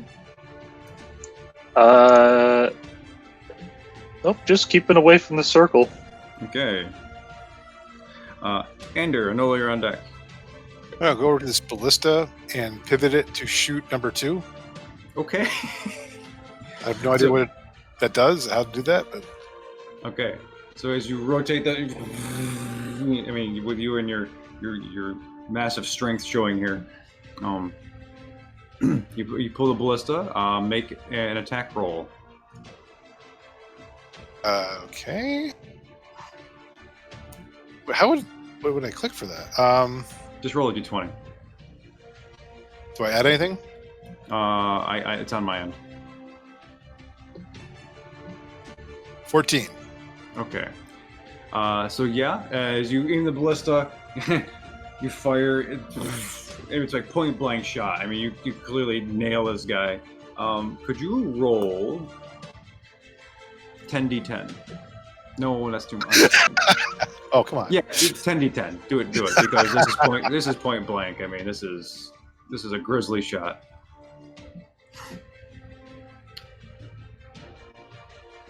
I rolled a D10 before oh my god, my screen is ridiculous. 69. Nice. Okay. So as the ballista goes through the magic circle, just clearly pierces this guy straight to the chest. You see this ballista in him, and boom, he hits the back of the circle and stays there. He's just like, ugh! So the ballista sticking out of him through the circle, and he's impaled on this giant ballista. He's still alive, but he's really, really hurt. And we got heat metal.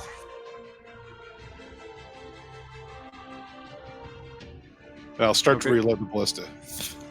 You got it. Okay. Manolo, Tyrael, you're on deck. Yeah, so the effect that's affecting snow, what is that? It is. Well, you don't know. I mean, you saw it happen, but you're gonna have to make a check in order to figure it out, or find a solution for it. So And that's gonna consume your turn because it's gonna take some focused concentration. yeah, so as an action, I'm just gonna lay on hands to see if that works, Okay. and that would that actually cures a disease or neutralizes a poison. So if it's a disease or a poison, It is neither. so then But you can give him give him his points back, and No, he doesn't. He doesn't get. That's. I just use 5 points of my pool Oh, okay. to try that. And as a Okay. bonus action, I will do nothing. I will stay here. So much for that help action. Meh. Yeah. Huh? Okay. Tyrael. So for my position on the helm here, like, can I see this devil in the circle there? Oh yeah. Okay. And nobody's actually tried to cast anything onto it yet, right? No, the snow hit it with Ray of Frost. Oh, you hit it with Ray of Frost. Okay. Cool. Then I'll try hitting it with a lightning bolt. Okay. DC 17 Dex. Oh boy. Oh yeah, I fail. Okay, so this is just standard, so 8d6. Okay, so as you sort of shift out of the way of the masts and guiding your lightning bolt under the balloon, it crackles. What's the damage? 2 1s. 26. Okay.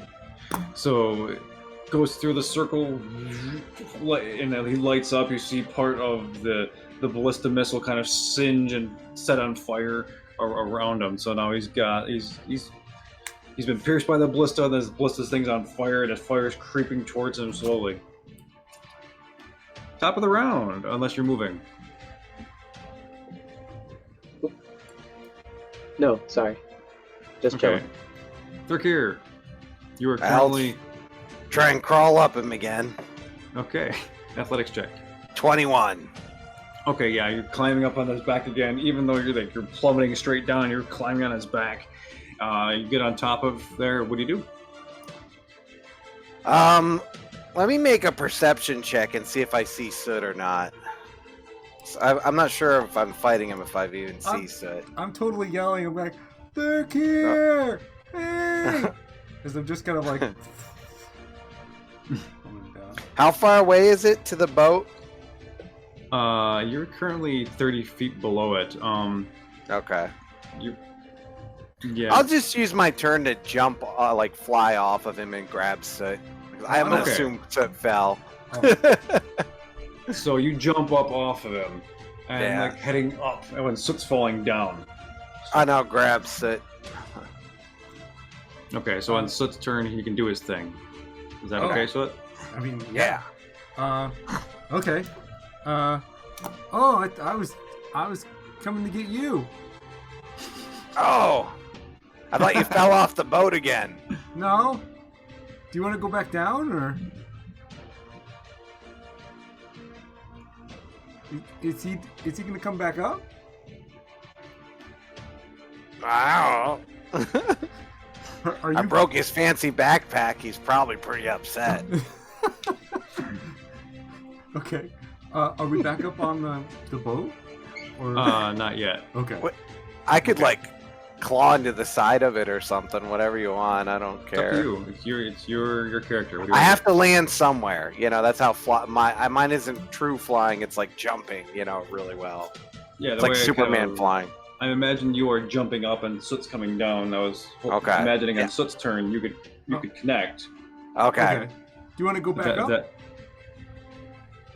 You choose. Soot. okay. It's always So fun hanging out with you. Got a little bit of time to decide. Brad, it's your turn. I dimension door back to the ship. Okay, we'll get Oh. cool. Brad. Cool. Yeah. Okay. So, Brad's gonna go into the magic circle Okay.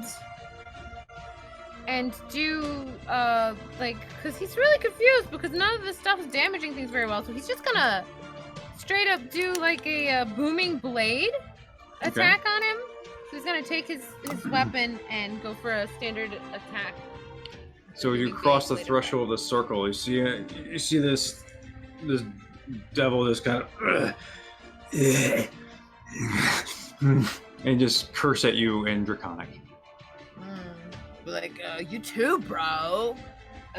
Like kind of like a little sassy head shake. And he's going to roll. Do I get advantage because he's pinned to the wall or anything? Oh yeah, totally. Just well, I don't think I would do much better than 19. Yeah, no, 19 plus. I'm assuming that 9 to 27 hits. Oh yeah, yep, totally. Yeah. Cool. Okay, I'm gonna roll the damage. Here we go. Got because I have advantage, I get my sneak attack ability. I add a d6. Go, Brad. And then I have 3d8. 1, 2, 3. Plus my actual weapon damage, which is 2d6s. It's a great sword. And then it is very complicated, and I'm sorry. Okay. And then I can also reroll 1s and 2s because I've got the fighter ability. So I'm going to do that on the d6s that I rolled horribly. Okay. We got 3, 6, 9, 24, 25, 26, 20, 29 damage. How do you want to do this? Oh, like anime style, kind of just whack. Right, aiming kind of for the thing that he's been snucking, the bolt, whatever the giant bolt is called, harpoon thing. So as you slice down his center, cleave into his head, bringing your strength down, you kind of split him all the way down into your sword. It hits the wood of the ballista, and he kind of, the top half just kind of jellies in half, and his legs are kind of there. Okay. Take that, bro. Are you moving at all? Or are you moving out of the circle, I should say? I'll get a. Can I leave the circle? Now that I've entered it? Yeah, I can. Okay. I think so. Yeah, Brad's mildly uncomfortable staying that close to a gross little fiendy thing, so yeah, he'll step back out of Is it. Brad a fiend? He's a fiend. No, I don't think so. I mean, Brad's a fiend in bed, if you know what I mean. I don't know. Oh, No, God. he's not a fiend. That wasn't a compliment, Brad. Now that would have been an awesome secret. If one of you were actually secretly a fiend this whole time, and like that would have been an awesome reveal. That would have been cool if I couldn't leave. Yeah. Yeah. Future stuff. Cool. That's it. All right. Me. Let's see. This guy is toast. Oh my. This never goes how I expect it to. That's okay. I know that feel, bro. It's okay. This is great. This guy, the one that Third Cure was grappling with and wrestling with, you see him kind of fly off back towards the other group. The dominated one is just hanging out here because he's not doing anything. And the group in front of you, as you see him fly out to try to rejoin it, I mean, he's not going to make it there this turn, but the other group has gotten quite a ways ahead of you. They have seemed to have picked up pace over this couple rounds of combat, and then really made their way towards Cliffnall. It is now Soot. Do you do your dimension door thing? Oh, I did that last round. That was my turn last time. Well, were you holding dimension door? No, I just did dimension door on my turn. Okay, so that's this round because of the initiative order. Thirkir jumped up at the beginning of this combat, this round. Oh, and then Brad went. I'm sorry, I got very confused. Okay. Yeah. Yeah. Then I do the dimension door now. I'm sorry. Okay. Cool. So you're back on the deck with Thirkir. You guys want to move each other around, figure where that is? Right there. And all right, Snow. Because I was confused. Cool. Now I'm going to tell dude to just take off the cannon, toss it over there. Yeah, I'll just do a little gesture, like somewhere in the middle. Okay, so he flies over. He takes off the canister, drops it in the sky. You hear this thunk thunk. Ching! Hey, you could put him in a circle. I could use my action to precisely control him to do that. But I didn't think of that, so Oh, so it says that to you. I mean, we're pretty much out of combat. If you, All right. I'm just gonna set him into the circle to sit there then, okay, into the corner for being bad. there you go. Unless you are planning to try to track down that last one, trying to rejoin the group. Yeah. How far away is that one at this point? Right now, it's going to be 60 feet away from the deck of the ship. They can move pretty quickly when they want to. Ray of Frost is 60 feet. I'll pop a shot at him. Okay. See, definitely not getting advantage on this one. And he might not be hit by this. Let's see. 18? That's a hit. Ooh.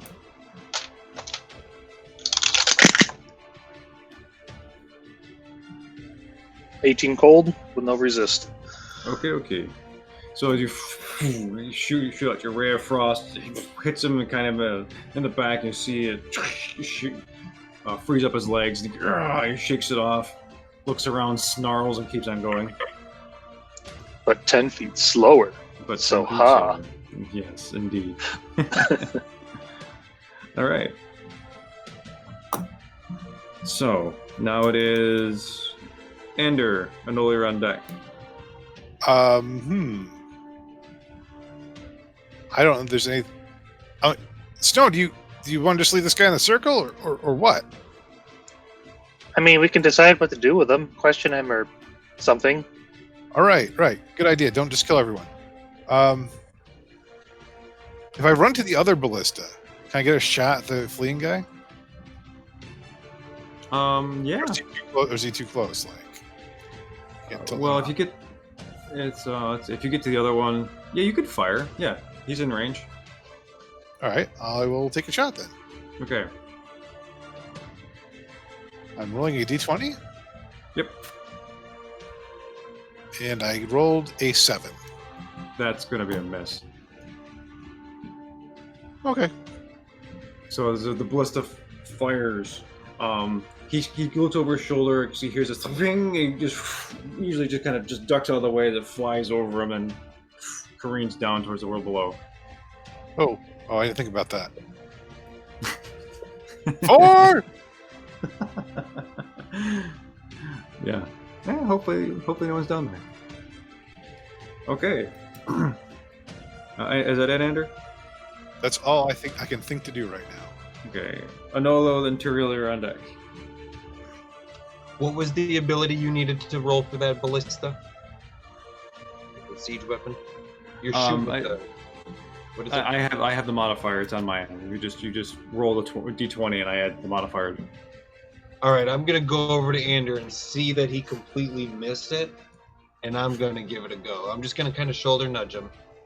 And I notice he's beefy, but it still doesn't matter because I'm a Nolo and I do it.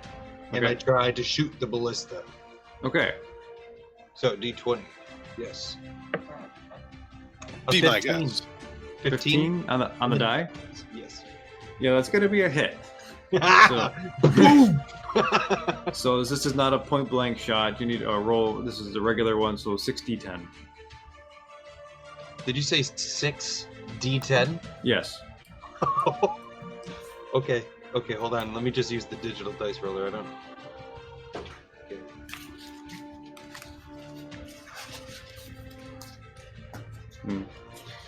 Getting there. 1 sec.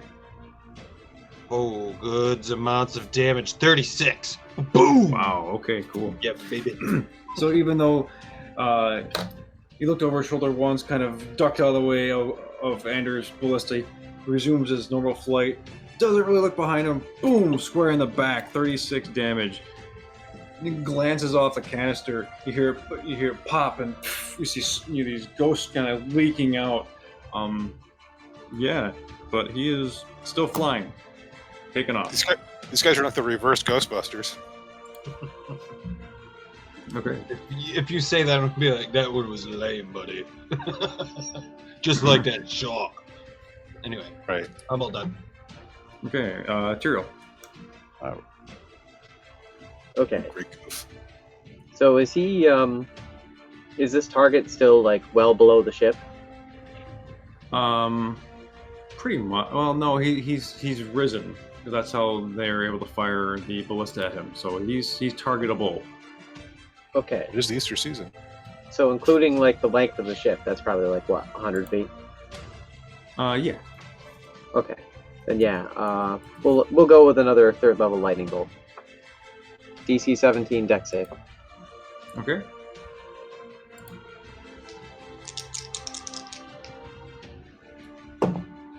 I save. Okay, so half this damage. 2 1s again. How dare you? Oh my. 20 damage. Still, your lightning bolt careens. He kind of dodges this one out of the way, and it gets a residual effect. Doesn't get the full impact as part of the lightning bolt bounces off that way. But yeah, he's just like, oh, looking around. Looks a little concerned as he is flying to meet up with the rest of the group.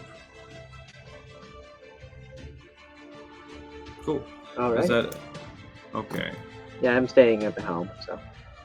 Okay, so let's see now. Now we have Thurkir, Brad, then me.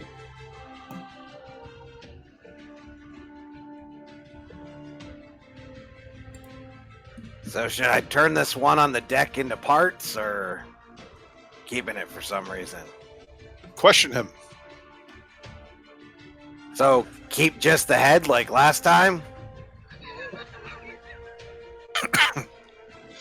This one probably needs more for now. All right. I'll just hold. You guys we can be out of combat or whatever. Okay, well, it's when it gets to my turn, he's gonna fly and he'll be out of range. So it's How far- either What is his range currently? How far away? he is 60 feet away from the deck of the ship. Oh, Thurkir, you should try this. See if you can do better than Anolo. Oh, yeah. You can try. Oh no. No, we're gonna have to reload ballista 10. ammunition. 10 on the die. Yeah. That's a hit. What? Yeah. What? Yeah. Not happy. Not. So as Thurkir just awkwardly kind of comes over to the ballista's not used to this. He's like these Oh my lizards. god. Just what is okay? I rolled nothing but 5s and 6s. Okay, what's the total? 31. Wait, 10, 20. Yeah, 31. Okay, so as this ballista pierces his wing, you see, cleanly goes through. He's kind of flapping it, and just kind of losing his control and stuff. He is not looking pretty. Yeah. Okay. Anything else? Brad, your turn. To cast Toll the Day. That's a wisdom saving throw, I do believe. Toll the Dead. Okay. So yes, wisdom DC 15. Nope. Roll a 1. 3d12s coming at you. Okay. Oof. I rolled 2 1s and a 5. So that is 7 damage. Okay. Yeah, so as Okay. bong, you see him shake and quiver, but it's not enough to stop him. So as You know what? I'm gonna use my fighter's ability to action surge and fire the ballista. Can I do that? Yes. Yay! I'm gonna fire the ballista. Okay. Why do I give you things? Because Fire. you love us. I do. A 14. So That's a hit.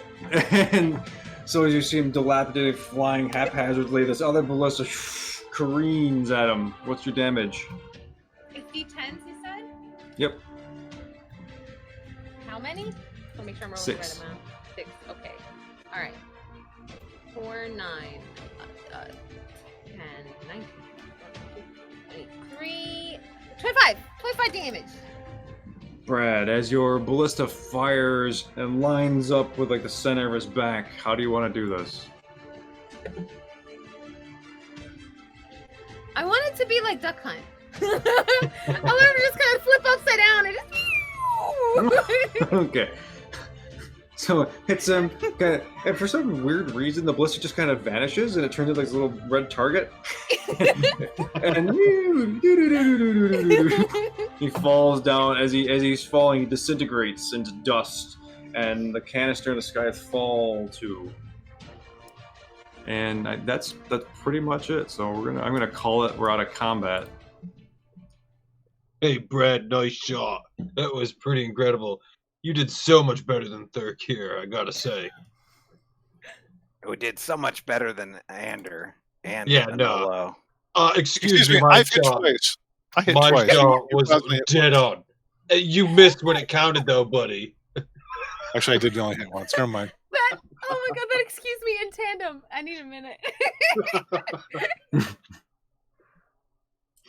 Okay, I'll get some music. Where's my... Okay, so the dominated devil, dragon devil, is still in the circle. What are we doing? That'll last for like 2-3 hours. Let's see. Dominate lasts an hour. Is he still wearing his canister thing? Or Yeah. did you Nope. drop that? Tossed it. Oh, yeah, he's dropped it. Okay. Can you like make him tell us stuff? See, I'm not sure. Here's the wording of the spell.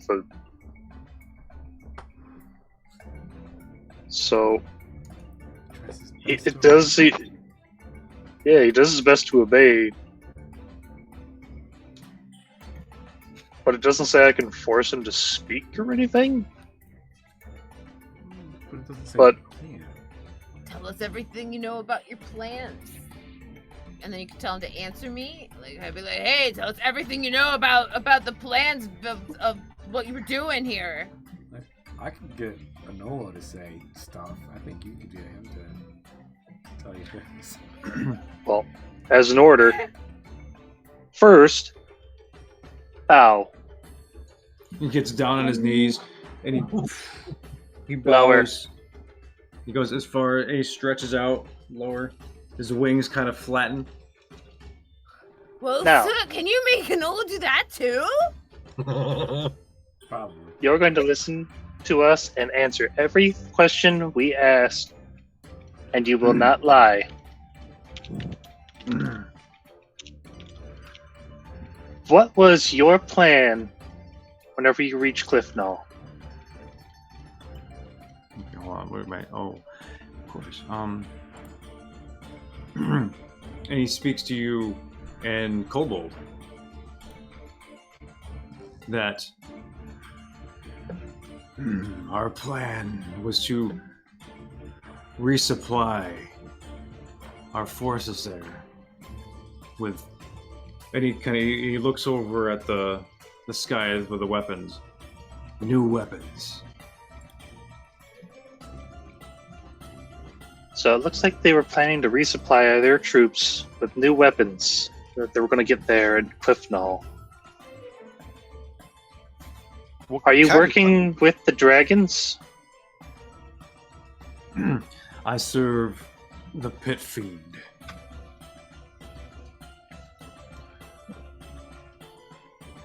He says he just serves the pit fiend. Who is that pit fiend? No. He goes by Axe.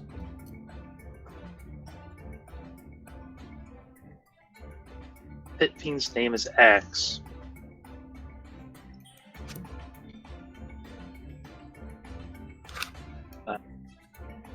Anyone else want to jump in? Yeah, What kind of weapons? what he said.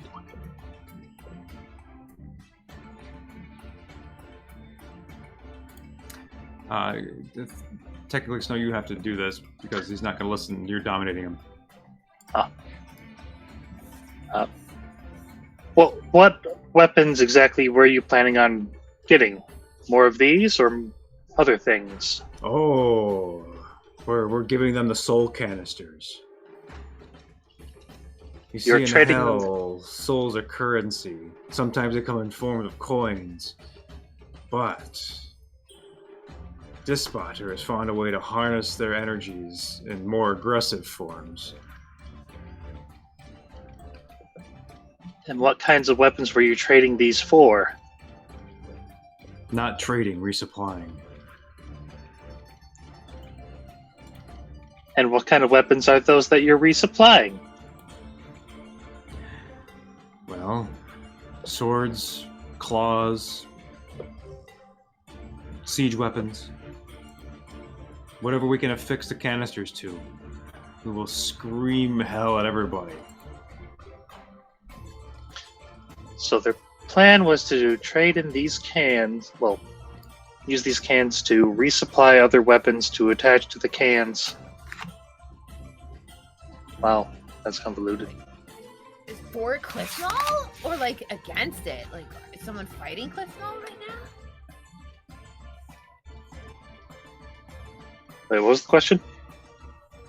Like, are they? Is this like for sure? We know these are going to Cliffnall and not towards Cliffnall. You know, like words are tricky sometimes.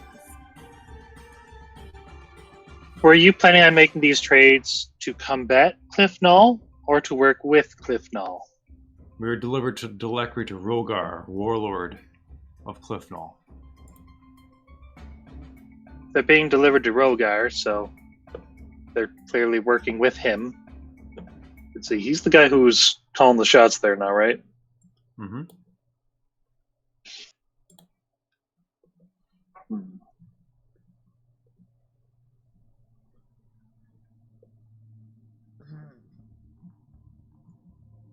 Like, we I can like ask Brad's them- question. Who are they?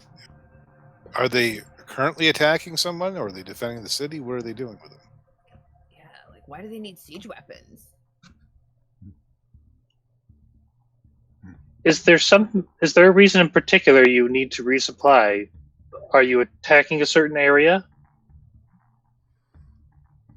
My orders were to deliver these weapons to Rogar. That's all I know. He doesn't know.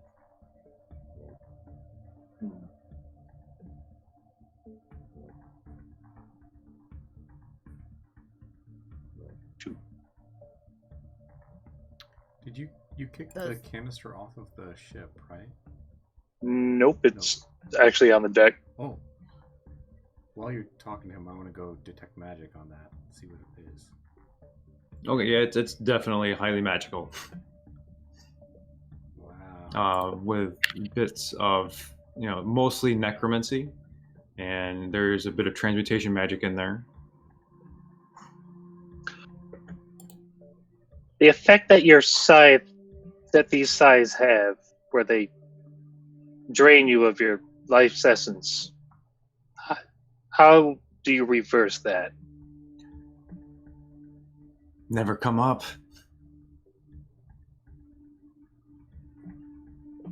Is They it a always curse? just die. Is it a curse or something, or what? I am not the designer of the weapon. I just know it's ruthless.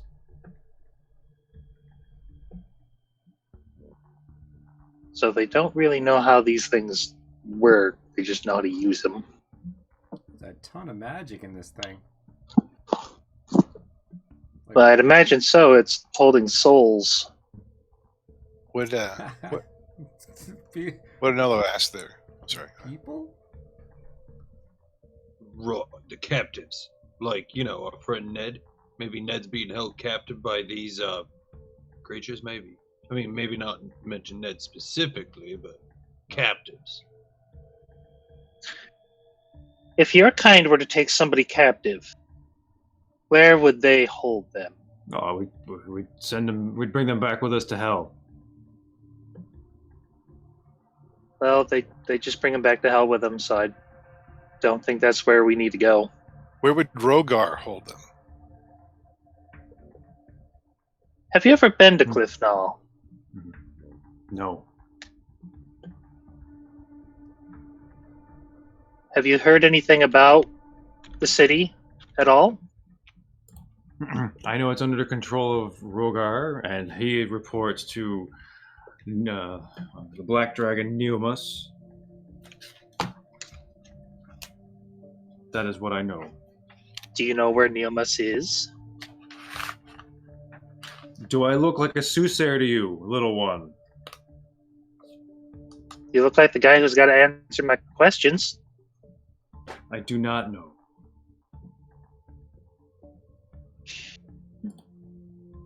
Like, ask him if we could convince him to be good instead of evil.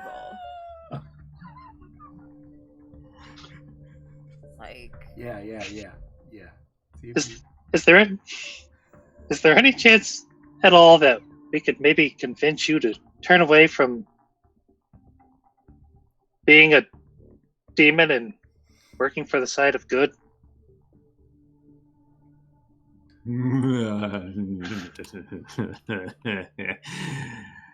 No. Our time is coming. No. Your time, as in the time of devils? Mm-hmm. Oh, yes. You mortals will pay. But I thought the time of dragons was approaching.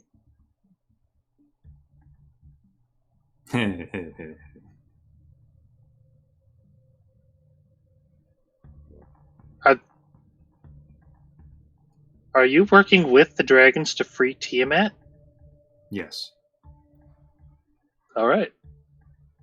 Well, we got our answer definitely then. They are working with Tiamat. like how far along the process of getting Tiamat are they? Like, is that a quantifiable thing? Oh, okay. So now we're just gonna assume Snow's delivering it. Yeah. Yeah. Thank you. Yeah. The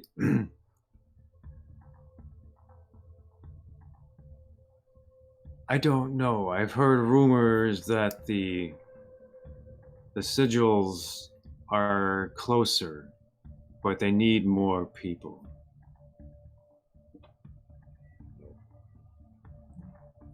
Goodness. Do we know what that means? What kind of people? They need life. See, he's talking about sacrifices.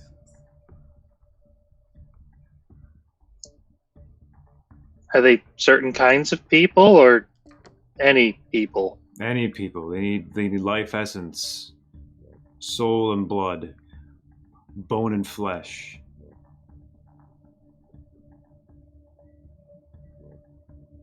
Where's this ritual taking place? The entire city of Cliffnall. Oh, that's good. That's so cool. Oh man. You know, I know though. I'm starting to feel slightly guilty. What was that, Yeah, Andrew? sorry. I was just leading over to another. You know, I am starting to feel slightly guilty about leaving Cliftonal defenseless. Just slightly, though. Yeah, well, what I can say here is that mistakes were made, you know? By us. Well, by lots. I mean, they came here in the first place. It wasn't, you know. It's not them, you know. Yeah, I feel bad too, buddy.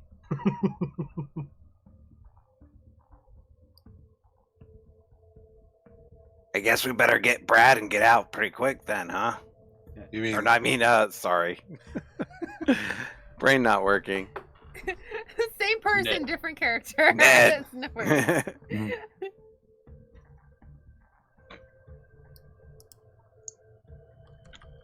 So, any other Like, questions all- we can think of, or Ask him if Thurkir can have one of his horns. I'm starting a demon horn collection. I already have one. Like, we're gonna kill this guy, right? I mean, like, he's not gonna go good.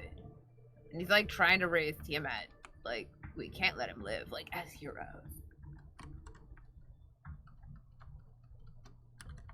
So, like, you can have both his horns. Yeah, I agree. That's It's not just, evil. just be ready to really go in on him as soon as it happens, because he'll might break free. Oh. Well, maybe. I don't count as, like... I can't cast Hold Person on them, can I? Humanoid. They're not humanoid, are they? Are they? Nope. No. What are you No. trying to do? Well, like, technically, you could probably make them be, like, willing creature to, like, not have to do the savings throw or something like that to pull them into an effect. But that doesn't work for Hold Person. I mean, A, if you it's guys not are a person, good, that's not the right text. you all outnumber him. You can just do a coup de, we'll just call it coup de grace. I mean, you all just coordinate the attack and you all just bang. Each You grab mean, a limb and... yeah, chop. it's not. We don't need to. That's horrible. We don't need to do to get too technical with this and roll attacks and whatnot. I mean, he's trapped. He's dominated. All you do is just stab him. You know. So Fair. if that's how you want to do it, we just say.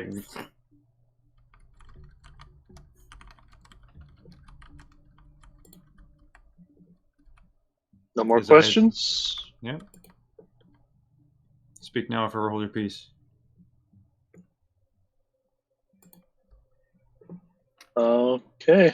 I guess, like any good villain to one of their failed flunkies, time to axe them. Okay. So as the circle drops, all of you just coordinate. You stab, you claw, you rip, you blast him, whatever it is, and he stands there on his knees for a moment, and he just disintegrates into dust. As the airship goes forward towards your original heading near Cliff Knoll, the wind picks up this dust, swirls it around, carries it over the bow, and down to the world below. And that's where we're going to stop tonight. A battle and an interrogation. Not too shabby for one night. That was awesome. Snow's first time being a little possibly evil. You dominated something bad. So you did bad things for good reasons. But they're still technically kind of bad things. But then again, Soot does bad things all the time, and everybody doesn't really seem What to does super Soot judge do him that's so much. bad? Wait. No. You are He's like chaotic. the He's most chaotic. enabling cat. Chaotic good. Actually, I yeah, I mean- think Snow's chaotic good too. See? Well, chaos just doesn't have anything to do with evil. It just means Nope. like Choices. I do what I want. you pursue good without adhering to anybody's rule or dogma. Yeah. We often walk from gray areas muttering we're the good guys, though. I mean, It's kind of become our motto. Nah, not really. For a while, We yeah. survive. Survivors get to write who is the good guys in the books. That's accurate as well. Well, I want to again thank you Tabletop Audio for all the cool, awesome music, and Owlbear Rodeo for the cool device which helps us play our game. But most importantly, thank you all to out there today watching us play our game and just hanging out a good time with us. So who was it that needed a thank you? Who caught up on all of our streams? Balragon. Balragon, yes, thank you. That's super. That's super wicked cool. I didn't realize we were that entertaining, and that's amazing that we are. So thank you so much for catching up and being part of our little gaming community. That's super awesome. Yeah, other folks. Hunters on Wednesday. Maybe. That's right. That's right. I jumped the gun on that. Strong, maybe. Yeah. Other things, announcements. I would say Hunters this week, if not Wednesday. Then Okay. I'll see if the other players can reschedule. Cool. All right. Well then, again, thank you one and all. Hopefully, we can be thank you to the players for hanging out and diving into my imagination, which is sometimes a very scary place full of exploding geese Right on, man. and then demons with screaming blades of souls. So here we are. Anyway, take care. Peace and love, everybody. Good night. Later, dudes. Night, everybody. Night.